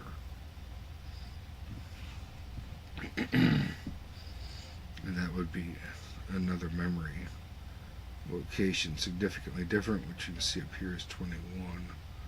2140 would be the second, would be line 8. They're counting from 0. I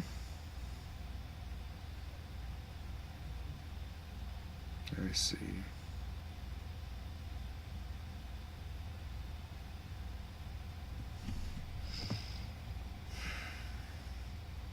Confusing stuff here.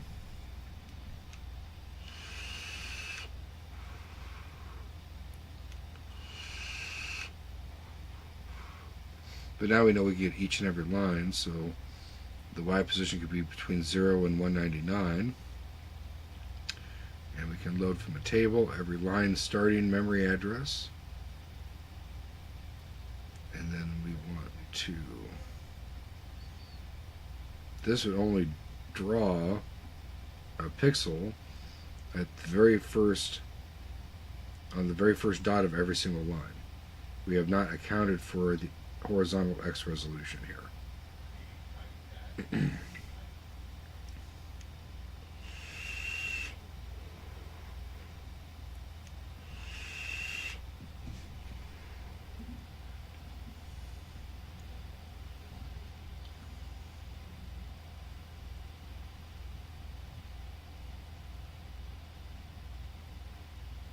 Plot to any line we want. Now we're getting into plotting the X. We need to compensate for the X position, which will add 8. Right, next we compensate for the X position, which will add 8. Which add number 8, the FCFB pointer vector for each 8 pixel we move towards the right. This can also be tableized as follows. X table for column 1. So for 0, 1, 2, 3, 4, 5, 6, 7, for the first 7 pixels, they would all be in 2000 because it's 1 byte that contains all 8 of those very first pixels at the top left corner. So we have this. We have all the memory address 0, and then for column 2 we would be adding 8 to that Y address to continue down to down further past 8 on the X position, horizontal. So okay, let's see.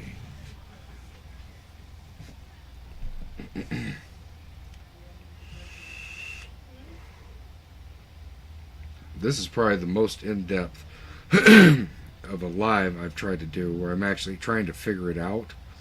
Normally I've already figured it out and I'm just making some modifications, but this time I'm actually trying to figure it out and do something complicated. I don't know how good of a live this makes, but this is what I'm working on at the moment. So I'm sorry if this is rather boring.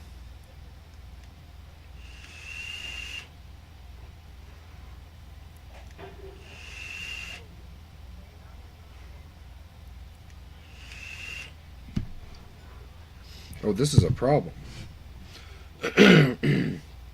His X table will work fine for multicolor mode, but we're working with high-res mode, and we can't get 320 into X. The furthest we can go is 255. For 255, the resolution for X position, the highest X could be is the pixel at 255, or the pixel at 255. For the rest of it, all the way up to 320, we can't even use this table. We would need a new table to determine anything past that. Another table would be needed. I'll LD X position, LD Y position.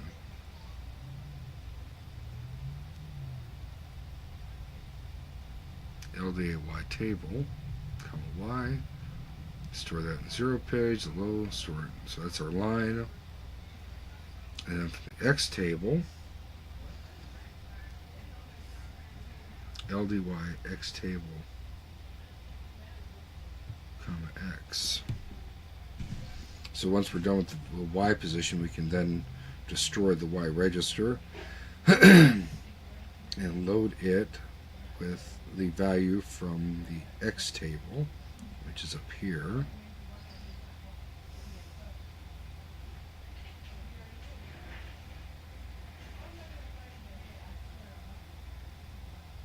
LDY X table, comma X. LDA. For that, well, this really limits us now, because we can only go to the X position 255, but divided by 8, so that would make it very little bit of the screen that we could use here, I think. LDY X table, comma X. LDA for the bit, or that with the offset of Y, with our X position. Smashing it now plots to any 8 pixel block on the entire screen. What?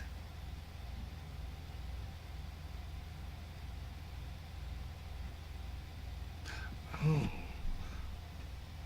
But how?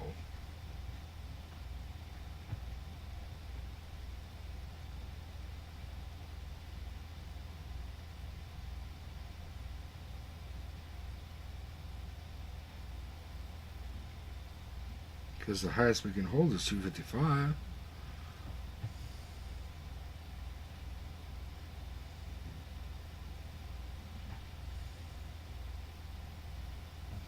Column 40, that would be like 319.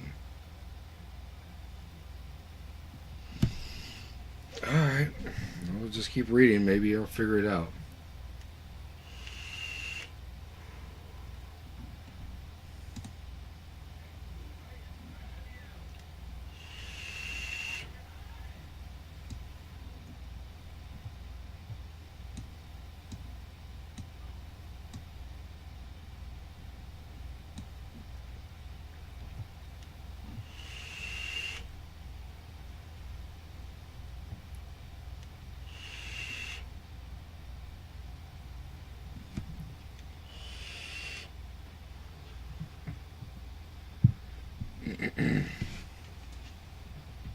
Plotting in any pixel. One detail remaining, and that is the 8 pixel accuracy when plotting. You guessed it, more tables. Oh yeah, I don't see how this. We're working in high res. You can't get the X position out of the table because we're dealing with 1 byte. The X register is only 1 byte. You can only go to 255. What about 256 and all the way up to 319?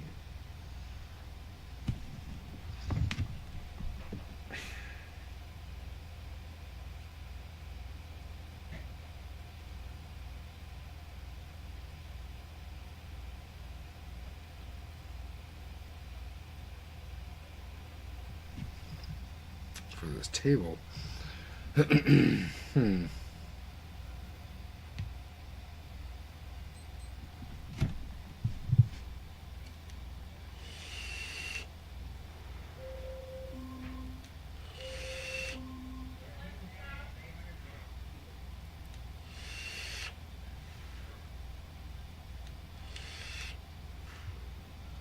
Whatever. The bit mask, I've already set that up.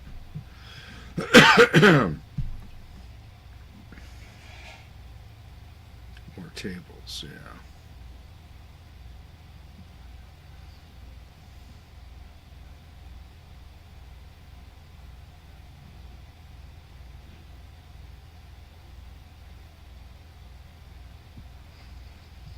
plot subroutine.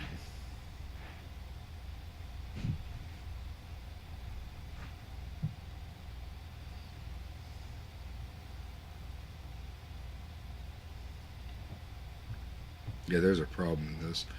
This is his final plot subroutine. Oh, thank you, dear. Perfect. Coffee. Thank you. There's a problem in this. He LDX for X position, LDY for a Y position, and then JSR to plot it. Well, you're not going to plot anything past 255 on your X position. That's not going to happen with this. So that is wrong. You will not have use of the entire screen. Now, if you wanted something fast, you could offset the entire screen and only plot pixels maybe in a 255 pixel range and just put it in the middle, just kind of center it. But that's not what I'm after, so that's not what I'm doing.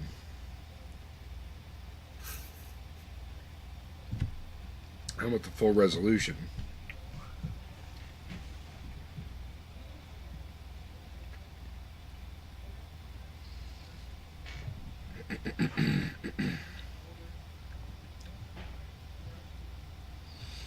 But this Codebase 64 is pretty awesome.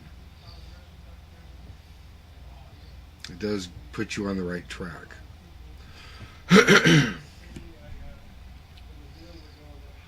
Blitzing 33 to 34 cycles.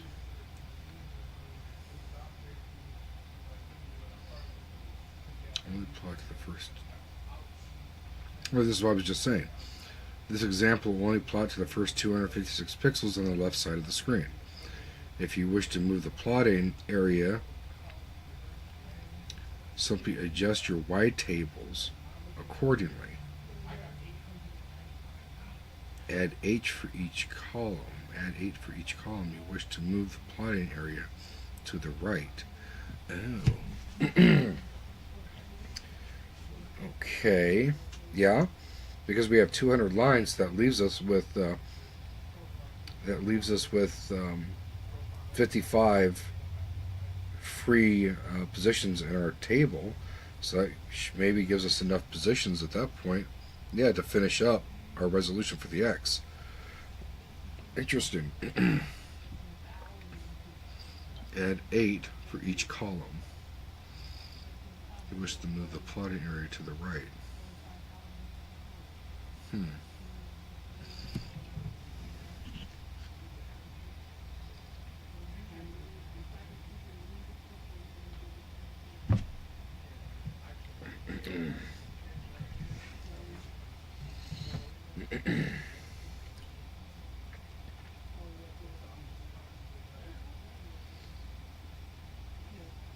Oh. Right.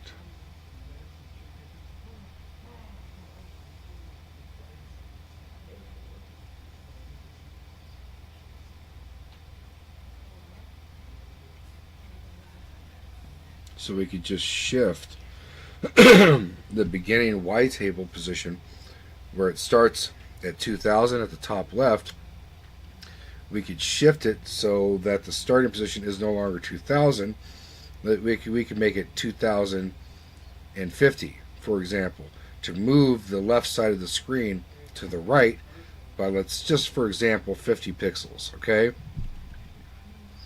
Then instead of the 256 to 255, you split that 255 off from the 319 and find whatever number is in there and use our special Y table for those pixels.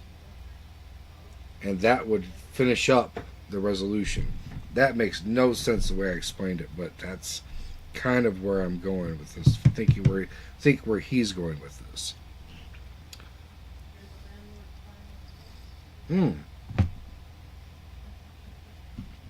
You move the Y table to begin right where the X position at 256 or 255 right where that ends, that's where the Y, where your new table would start, right there. And then those extra resolution that we split from the 255, we would then use that as our base address to finish the drawing on the screen. That's what I think.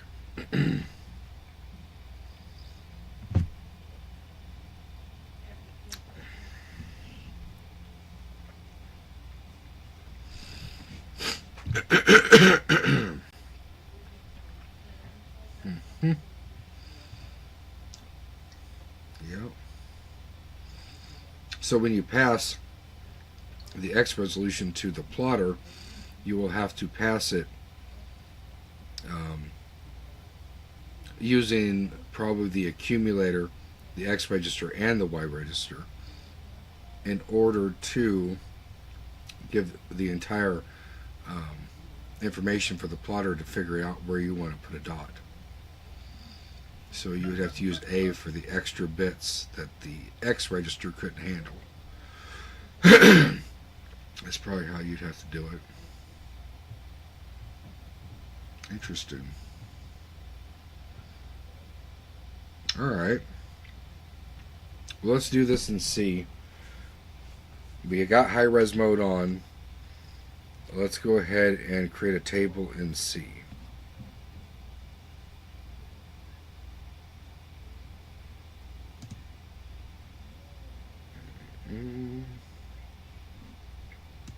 Put you guys back on the 664 screen.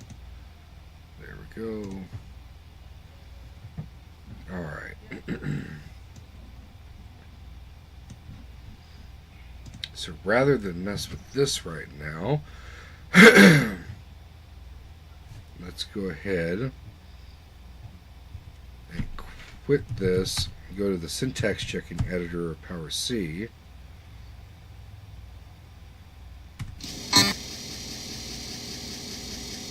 And try to make a table.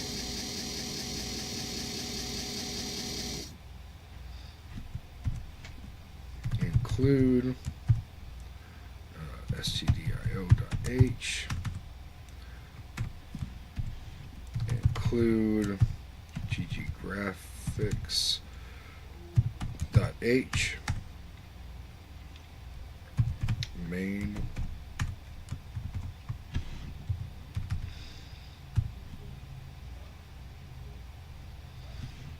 let's create a table. We will need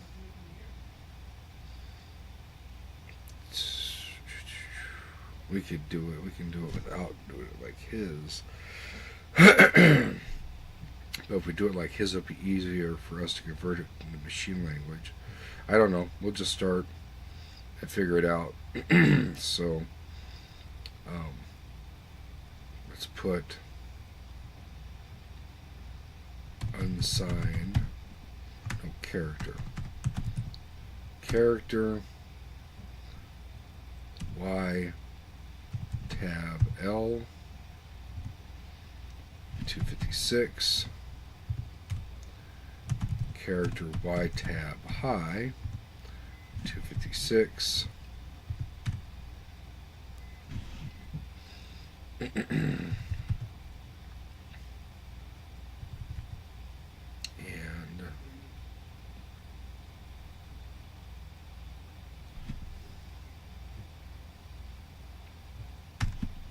unsigned Y tab of 200.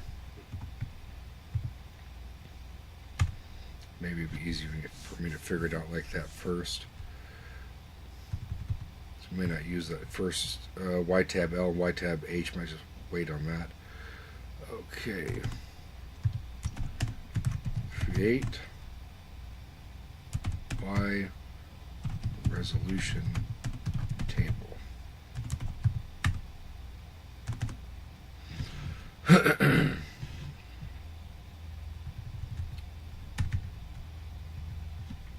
going to do up here. Y tab.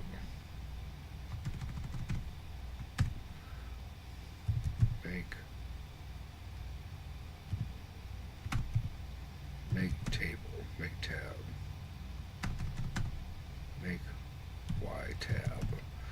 Mackie tab. Look right.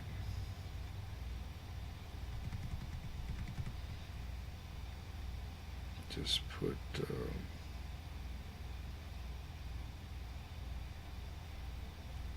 make table.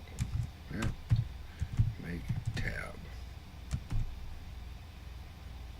And we should take unsigned memory location.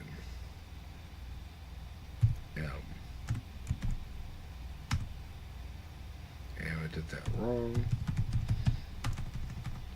Unsigned M.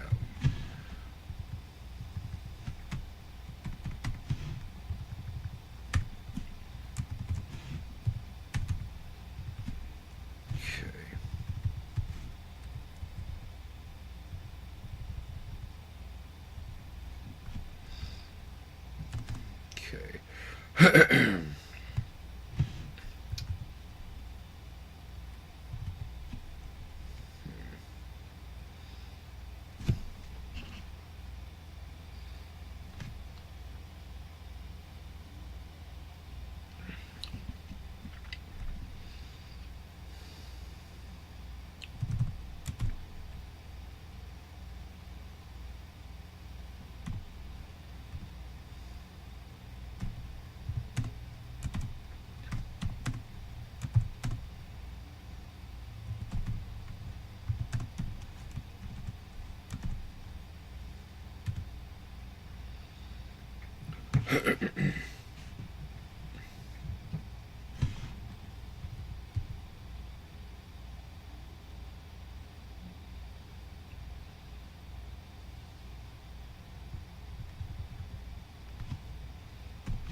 Maybe I should have done this.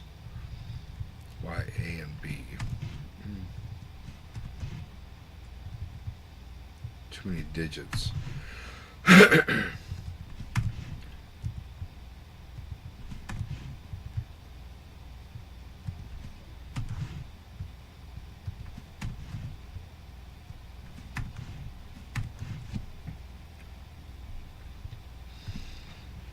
Okay. This will equal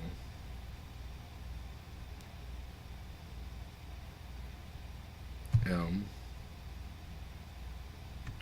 plus YB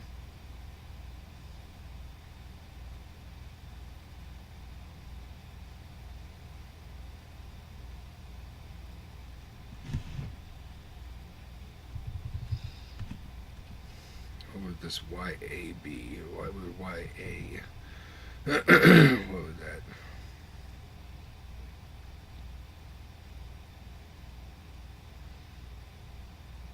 It would be a full set of bytes. We have 40 columns.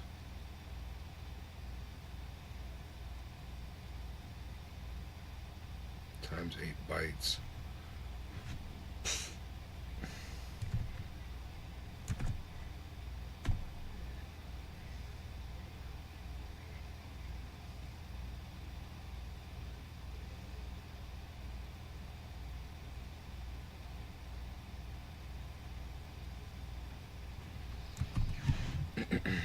That would be each new line after.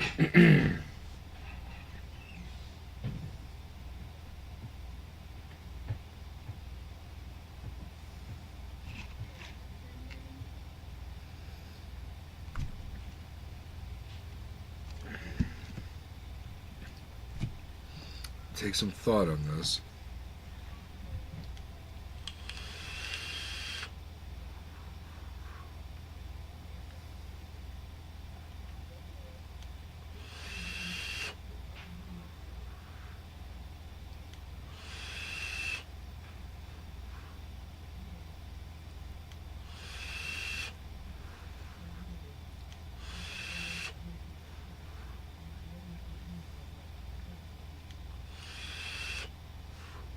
That's what I'm doing wrong. 25 rows. So it should be YR 25 rows by, let's see, 25 rows.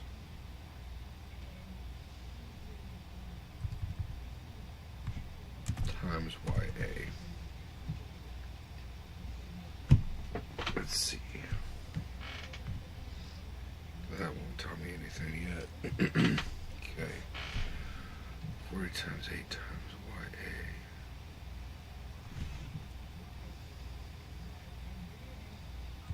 And then, and this is why it's good to figure this stuff out in a higher level language before we go trying to write this all down in assembly, which I already did create this table in assembly, and I did figure it out doing assembly, but it's just too difficult to understand what I wrote down, so I'm rewriting it. But yeah, trying to figure it out now. I'm probably getting a little tired too. I've been working all day. Let's see. 40 times 8. That's alright, we'll get it. Just give me a moment. I'll try to figure this out. 40 times 8. That would be all the pixels, all the way across. Yeah. Yeah, times YA, so that's right, plus YB.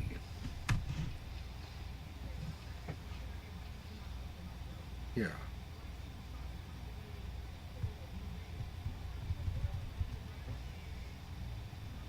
So this is Y row, really. This is row.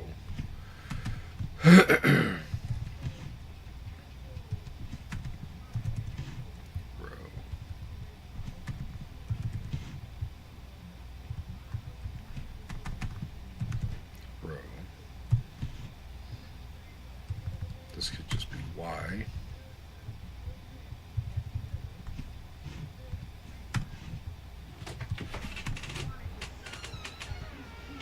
Oh, pizza.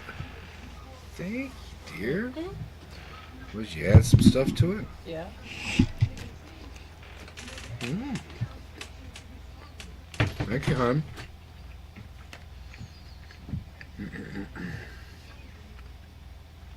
Right now it just became a mukbang video, right?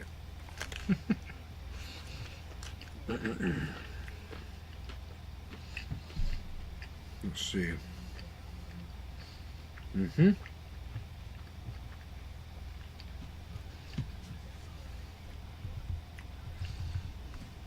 think that'll work.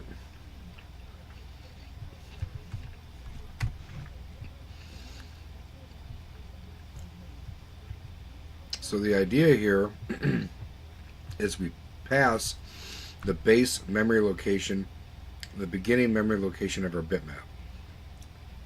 That way this can make a table for any location that we have our bitmap at. Then we take each row, which there are 25 rows on a text screen, so it's 40 columns by 25, and for each row we multiply those 40 columns by 8 bytes. Because it's 40 columns, and then it's 1, 2, 3, 4, 5, 6, 7, 8, or 1, 2, 3, well, 0, 1, 2, 3, 4, 5, 6, 7. Next column, 8, 9, 10, 11, 12, 13, 14, 15. Next column, 16, 17, 18, 19, 20, 21, whatever it is. Okay? So forth. So what we're doing is we multiply all those bytes across the screen to find line 9. Or line 8, I should say. So 0 through 7, obviously we start at the base, and then we just add 1, 2, 3, 4, 5, 6, 7 for any y that's 0 through 7. But then when it gets to y8, then it's going to be a whole different row with a whole different memory address. Hopefully this works. We'll see.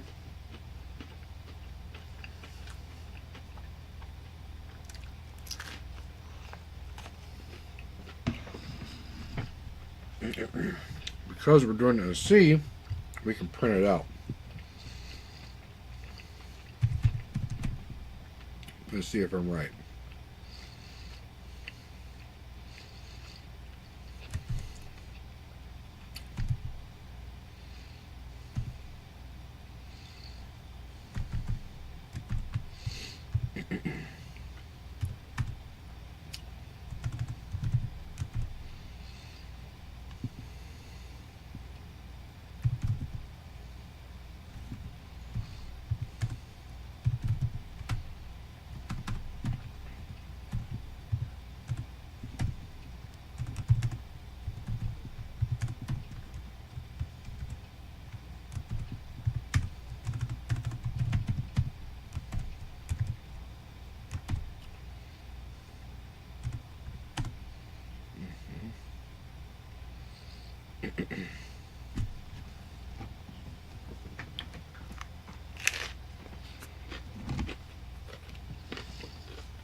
Mm-hmm.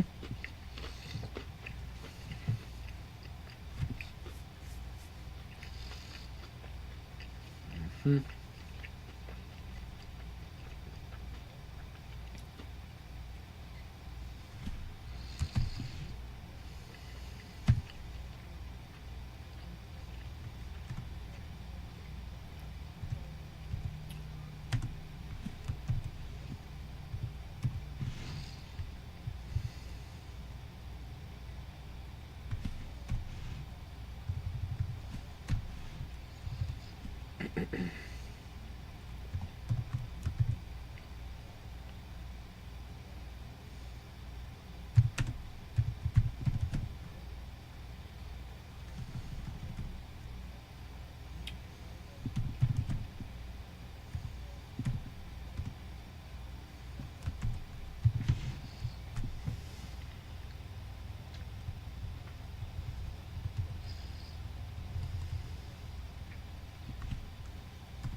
Mm-hmm.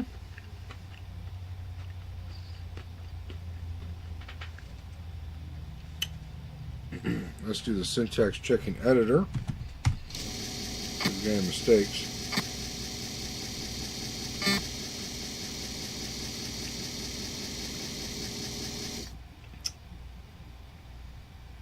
If we don't, what's the name of this file going to be?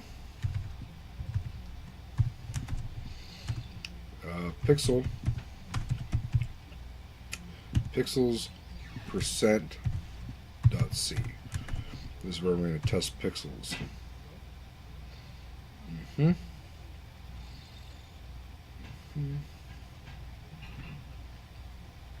Pixels percent dot C.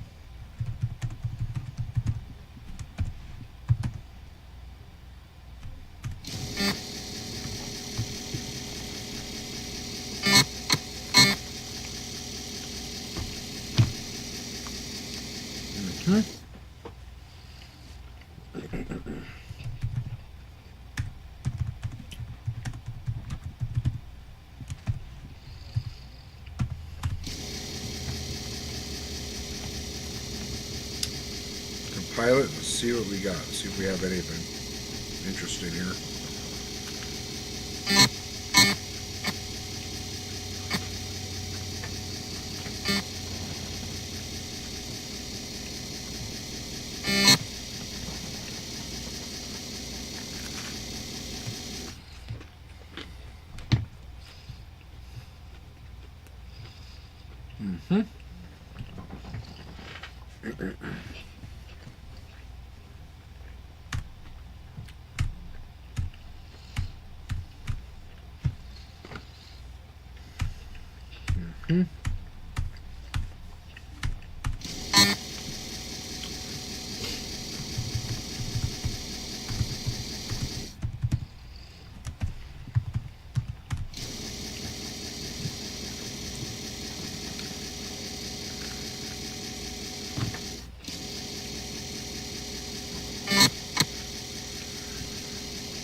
I'm curious what that comes out to.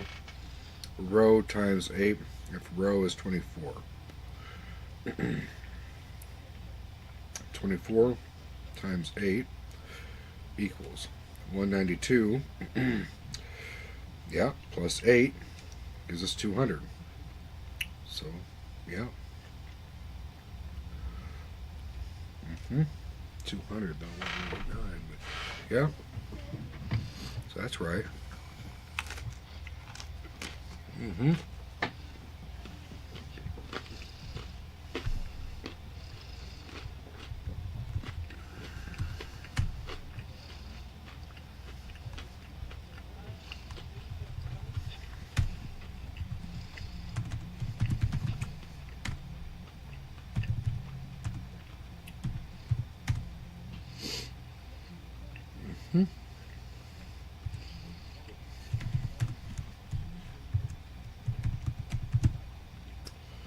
Pixels percent dot C.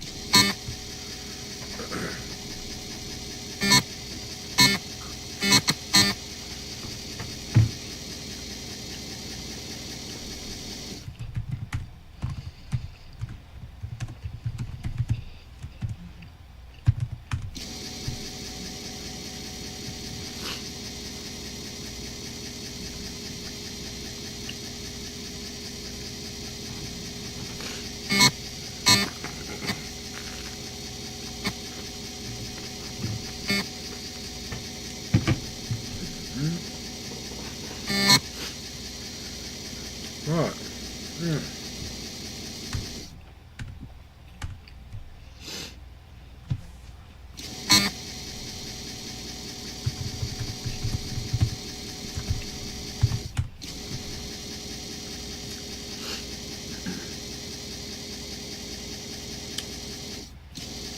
The Commodore?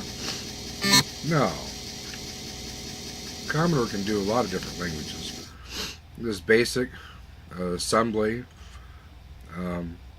Pascal, PROMAL, Forth. There's a lot of different languages for the C64.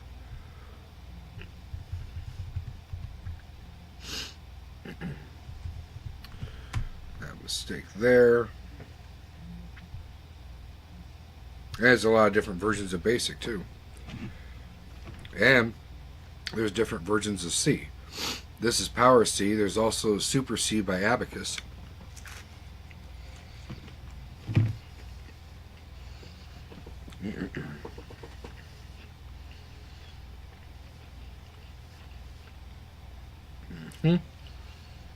Hopefully this is bug free now. Put percent. Let's see.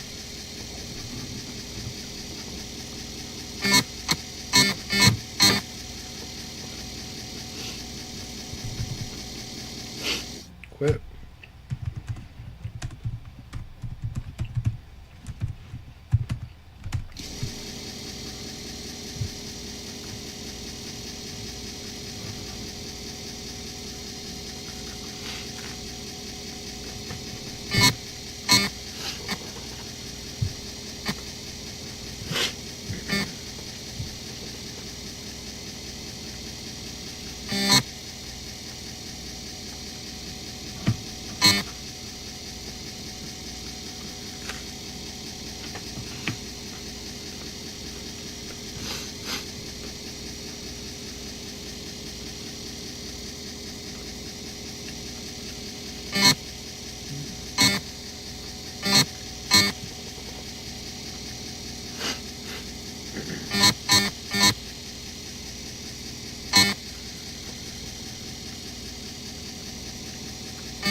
Right. Link it.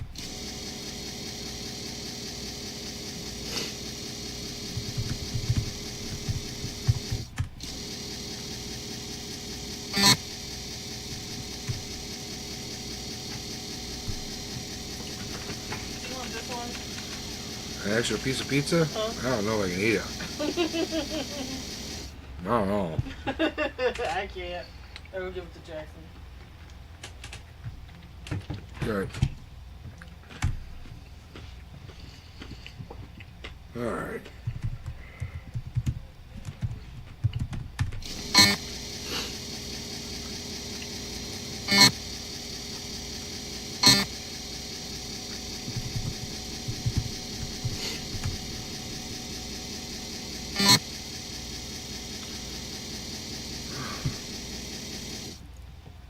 That's weird.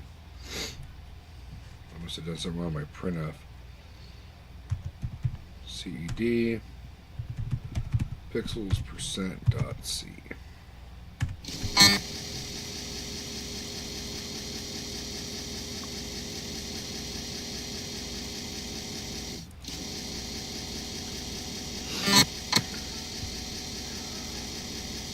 Make tab. Yeah.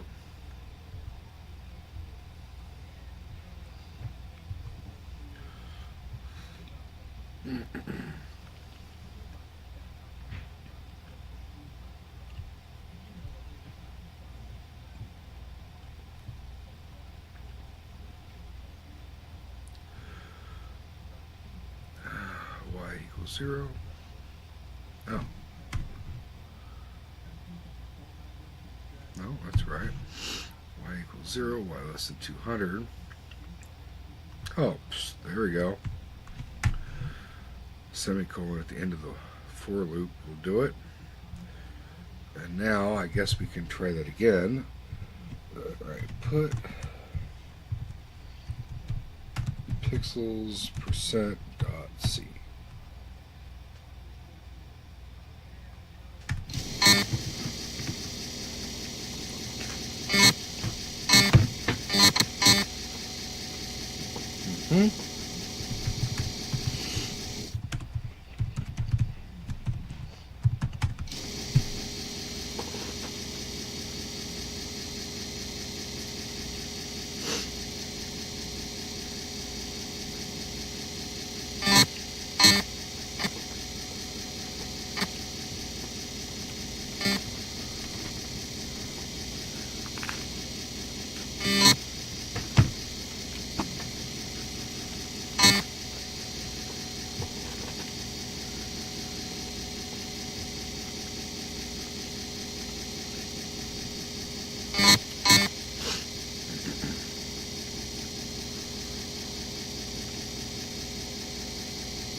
All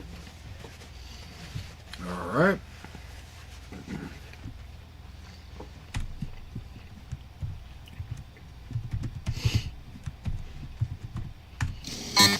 Hopefully this run better.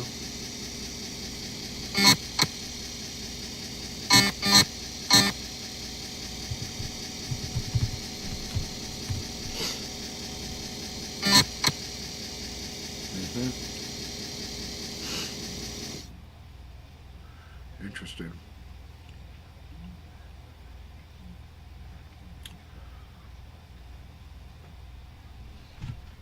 Okay. Oh, man, my programming is off tonight. Oh. That's one problem. I don't get that one. CD.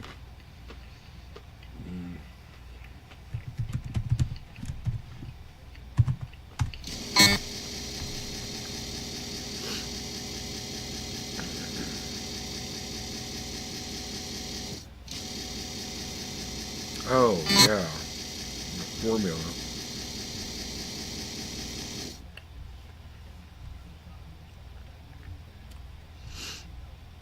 Forty times 8 times y.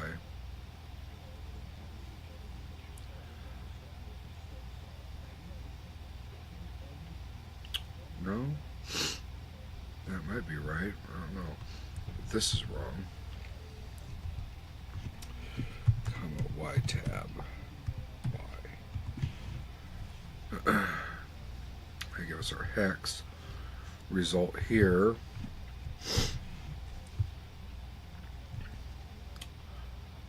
And what else? 40 times 8 times y should be right.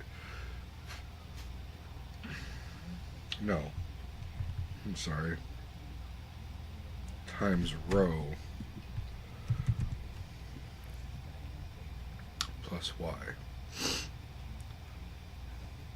Row times 8 plus y. Alright, let's see if that works. Put pixels percent dot C.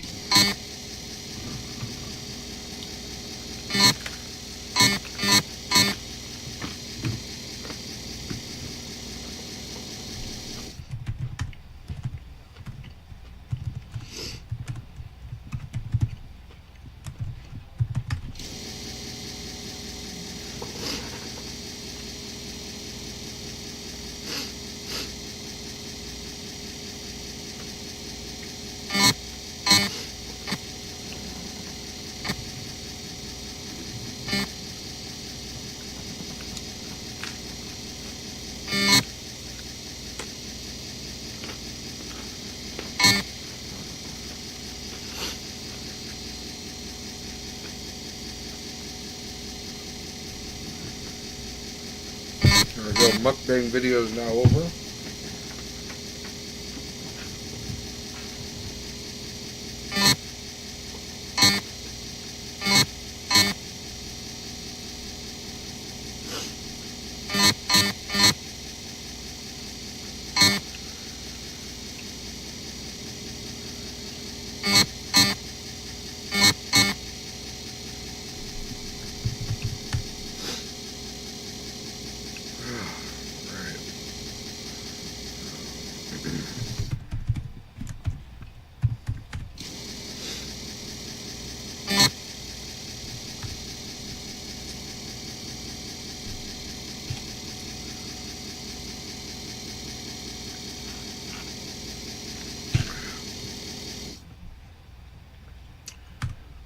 Output.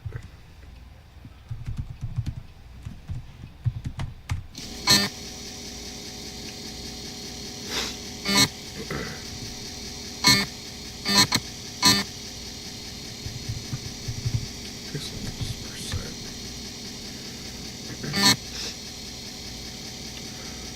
Still wrong. Weird. Okay.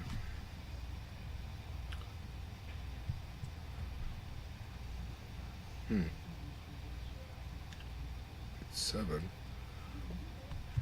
pixels percent.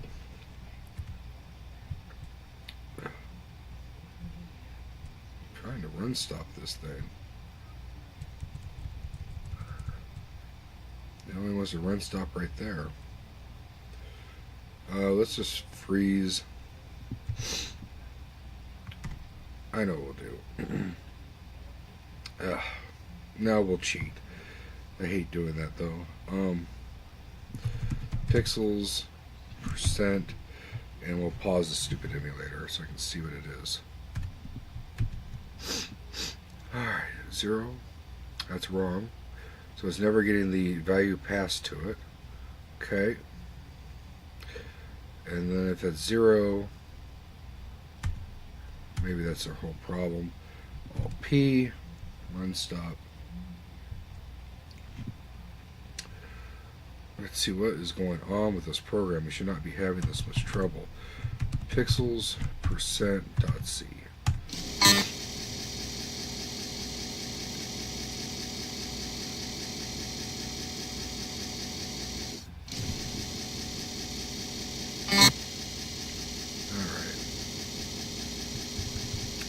Unsigned M.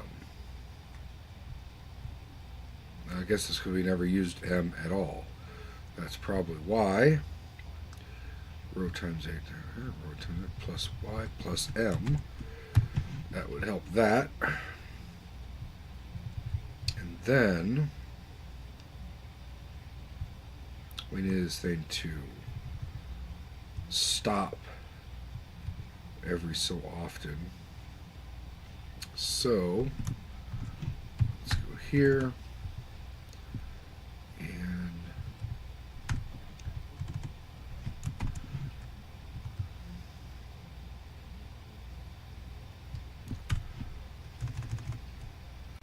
if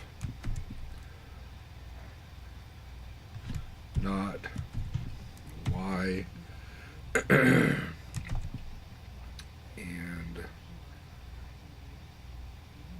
15, if not Y and 15,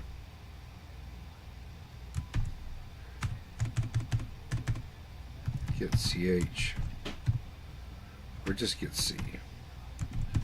DIN. Okay. I'll pause it so I can actually see the output a little bit. Would be great. And they should pause about every 16 lines.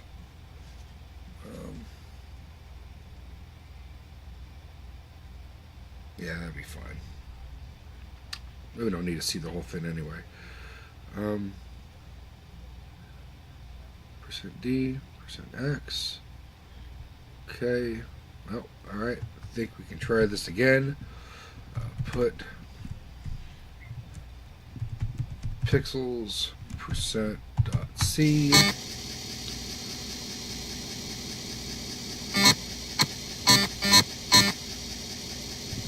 Quit CC pixels percent dot C.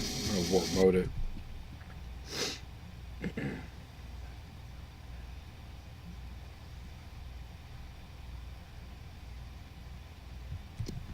Link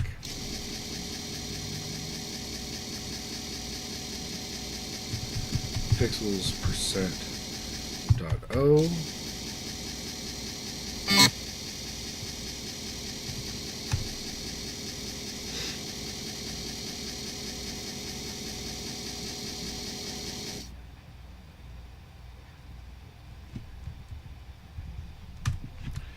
And pixels percent dot sh. Warp mode again. Pixels percent.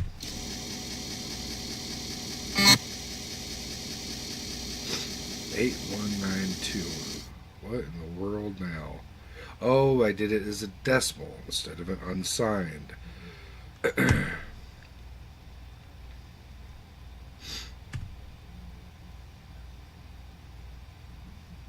E8000, but these other ones are not right. Interesting. Run stop. Run stop. restore CD pixels percent dot C. I can tell my C is pretty rusty because I shouldn't have all this trouble. I've been working too much in machine language, I guess. Too much in assembly, I mean. Do this as 7. And then percent %U for unsigned. And then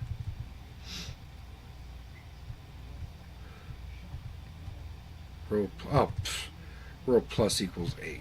No. Row plus plus. Yes. Okay. Tried this for the 15th time.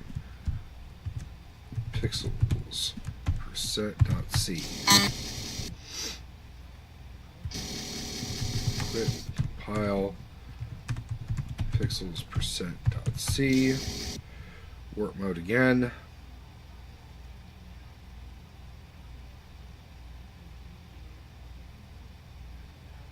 Even in warp mode's still slow, huh? By today's standards.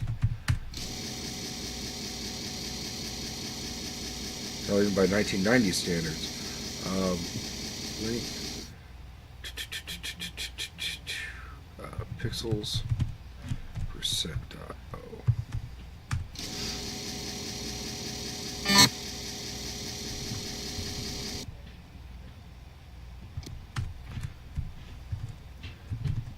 Pixels percent.sh. Pixels percent. Let's see what this does. Okay, E1000. Oh, okay, that's looking better. Definitely looking better. God, that took a bunch of compiles. Of course, I was eating and everything else, and like I said, I've been working all day anyway, so. And I haven't been programming in C for a while, so it's kind of a cumulative issue right there. Let's see here. So we have E1000. Excuse me. E001. So if we go 664 calculator, 664 minus 351 minus 351.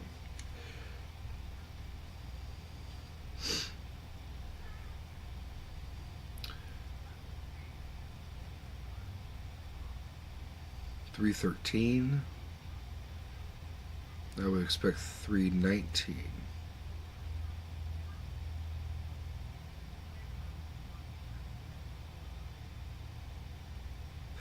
Oh, I know why.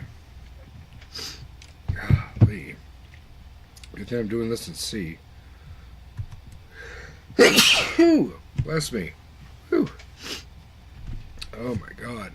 CD pixels percent dot C.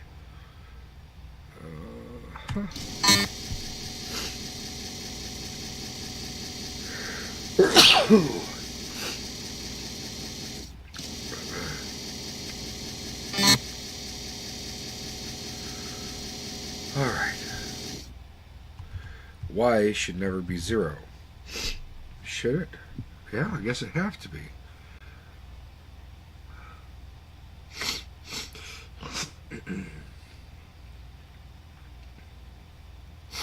Row equals 0, row less than 25.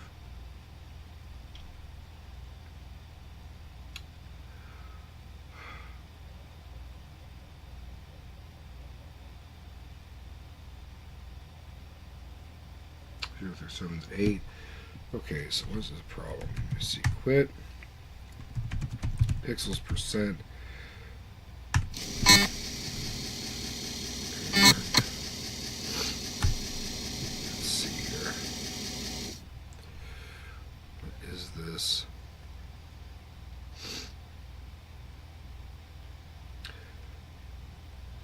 664 minus 351. 313? Why would there be 313 bytes per row? That doesn't make sense.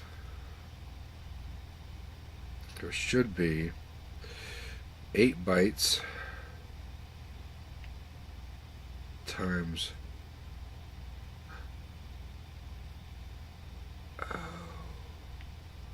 40. Oops. Okay. Alright. Not rows, columns. CD pixels %.c. I'm doing columns. I should have. Well, I did the columns though. 40. I did that. Alright. 40 times 8 times row plus y plus m.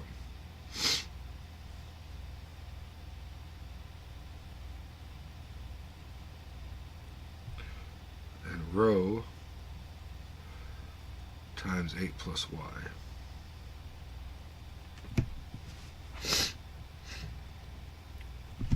I might take a break for a second and come back to this. So, 5 to 10 minute break. Be right back. 5 to 10 minute break. Working on a table for Y resolution.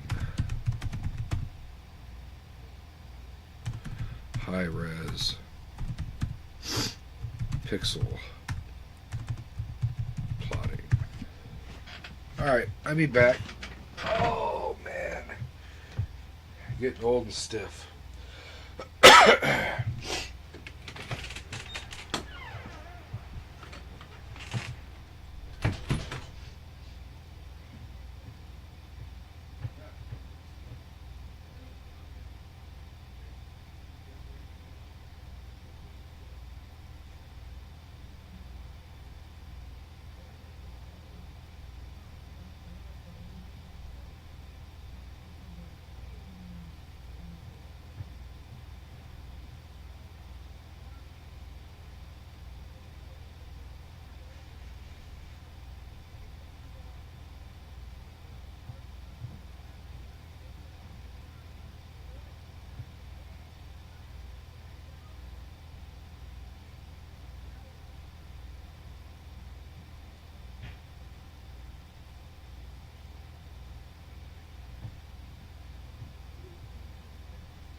Okay. Let me see here. Had some time to think about it, and I came up with nothing. So that's good. Let's look at the output again, and I try to figure this out. And this is where going live can be problematic when you run into problems like this. But that's okay. Going live is better than editing videos, though. So let's see. For row equals 0, row less than 25, row times 8 plus y. 40 times 8 is 320 times each row plus y plus m. Everything's unsigned.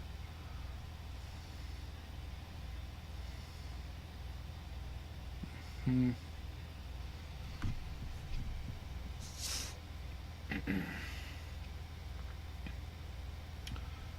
313 versus 320. It's a difference of 7.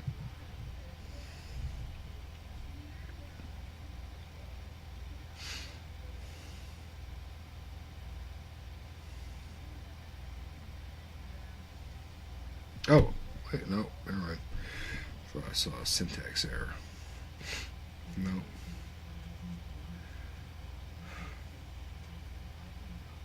Y equals 0, y less than plus plus.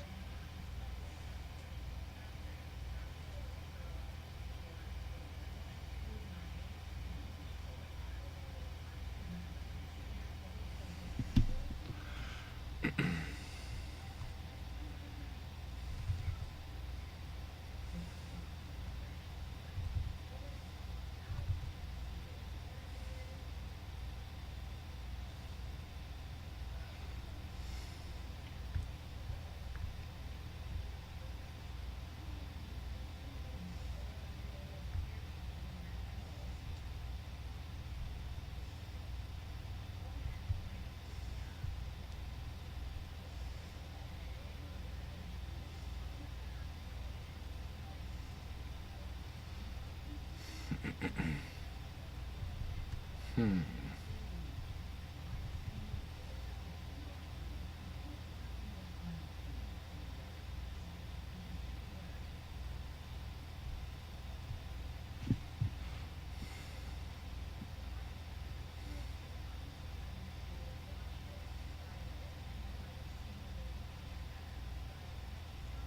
Hmm.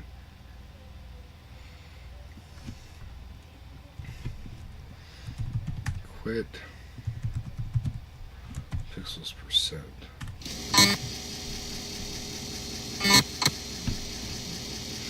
Start off at E1000.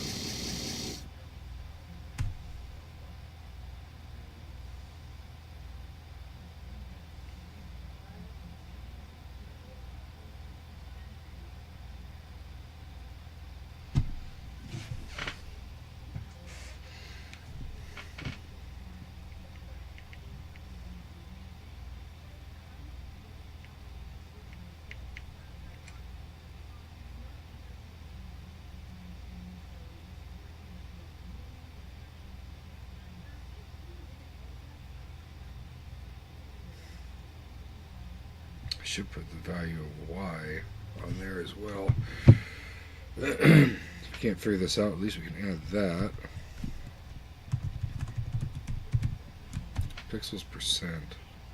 Let's see. It's going to be a stupid mistake, I'm sure. But we should add what y line we're on.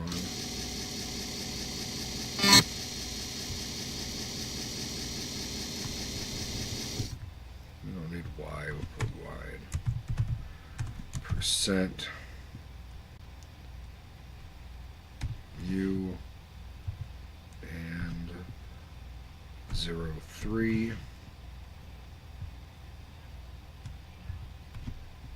y.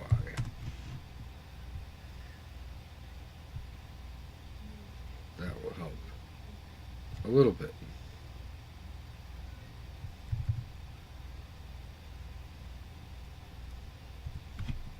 put pixels percent. Let's see. All right.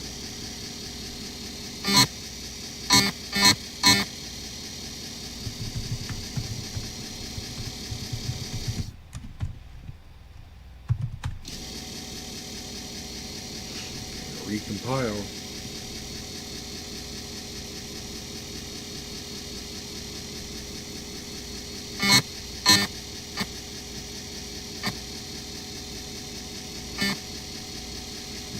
Now I knew taking on pixels would make for probably the not the liveliest live stream, but it's necessary if I want to get pixels on the screen. So this is called sacrifice of live stream for the sake of progress.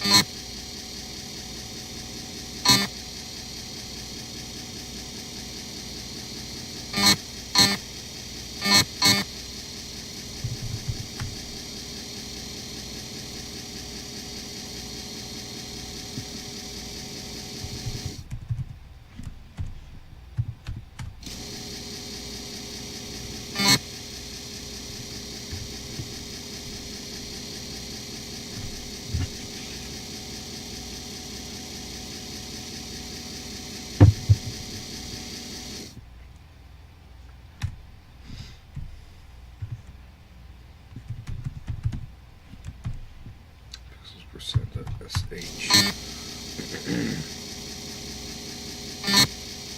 So at least now we can see line numbers associated with addresses. Pixels percent.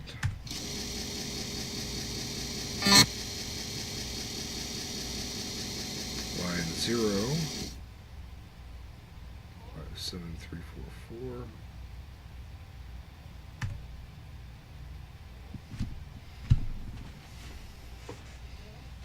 Yeah, it breaks at the right point. Line 8.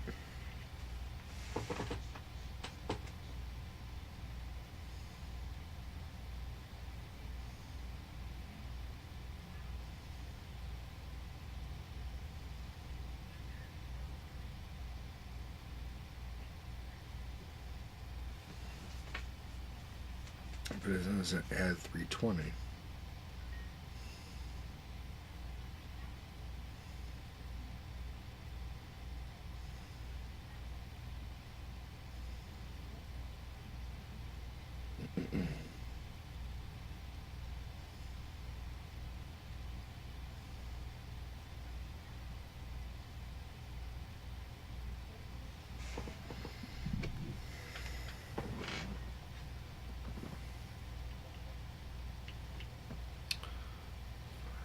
C64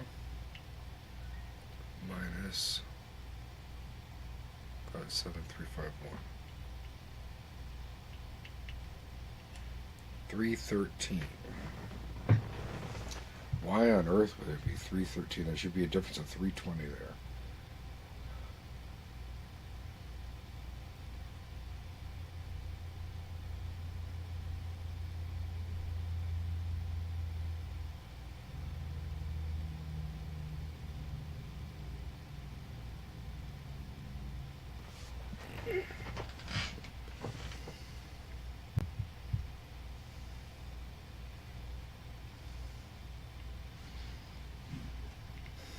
$670 minus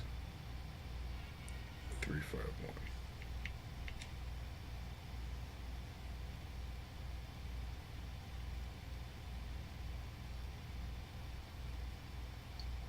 So we've lost 8 lines.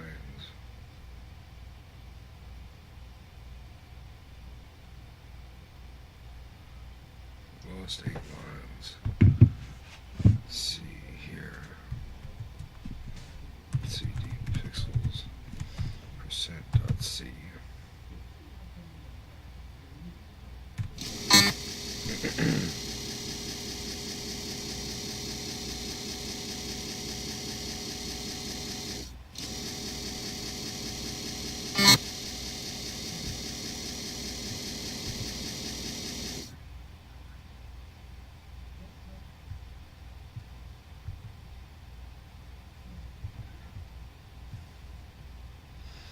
Rho times 8 plus y.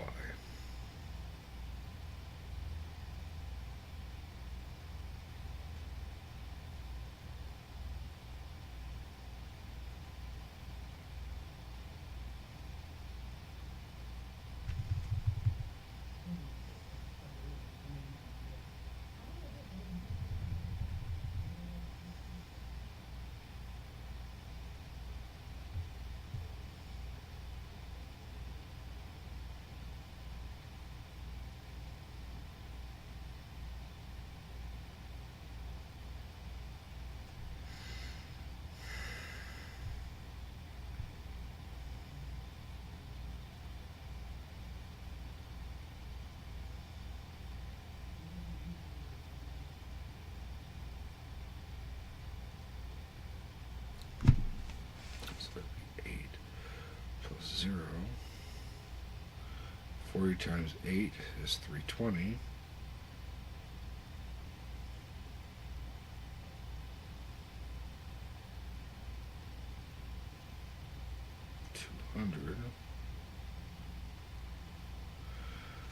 For the hell of it, let me see what that is.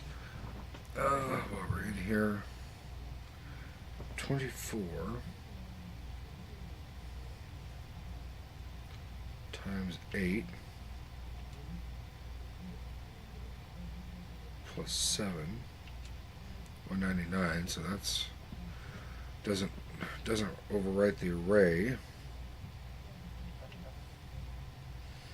And if we're in row 1 times 8 plus 0, that gives us that. And if we do 40 times 8 plus 40 times 8, well, times 1 for the first column, that's 320 plus y. This isn't making any sense.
Well, I guess I'm going to have to conclude tonight's live right here because this one's got me stumped for some reason.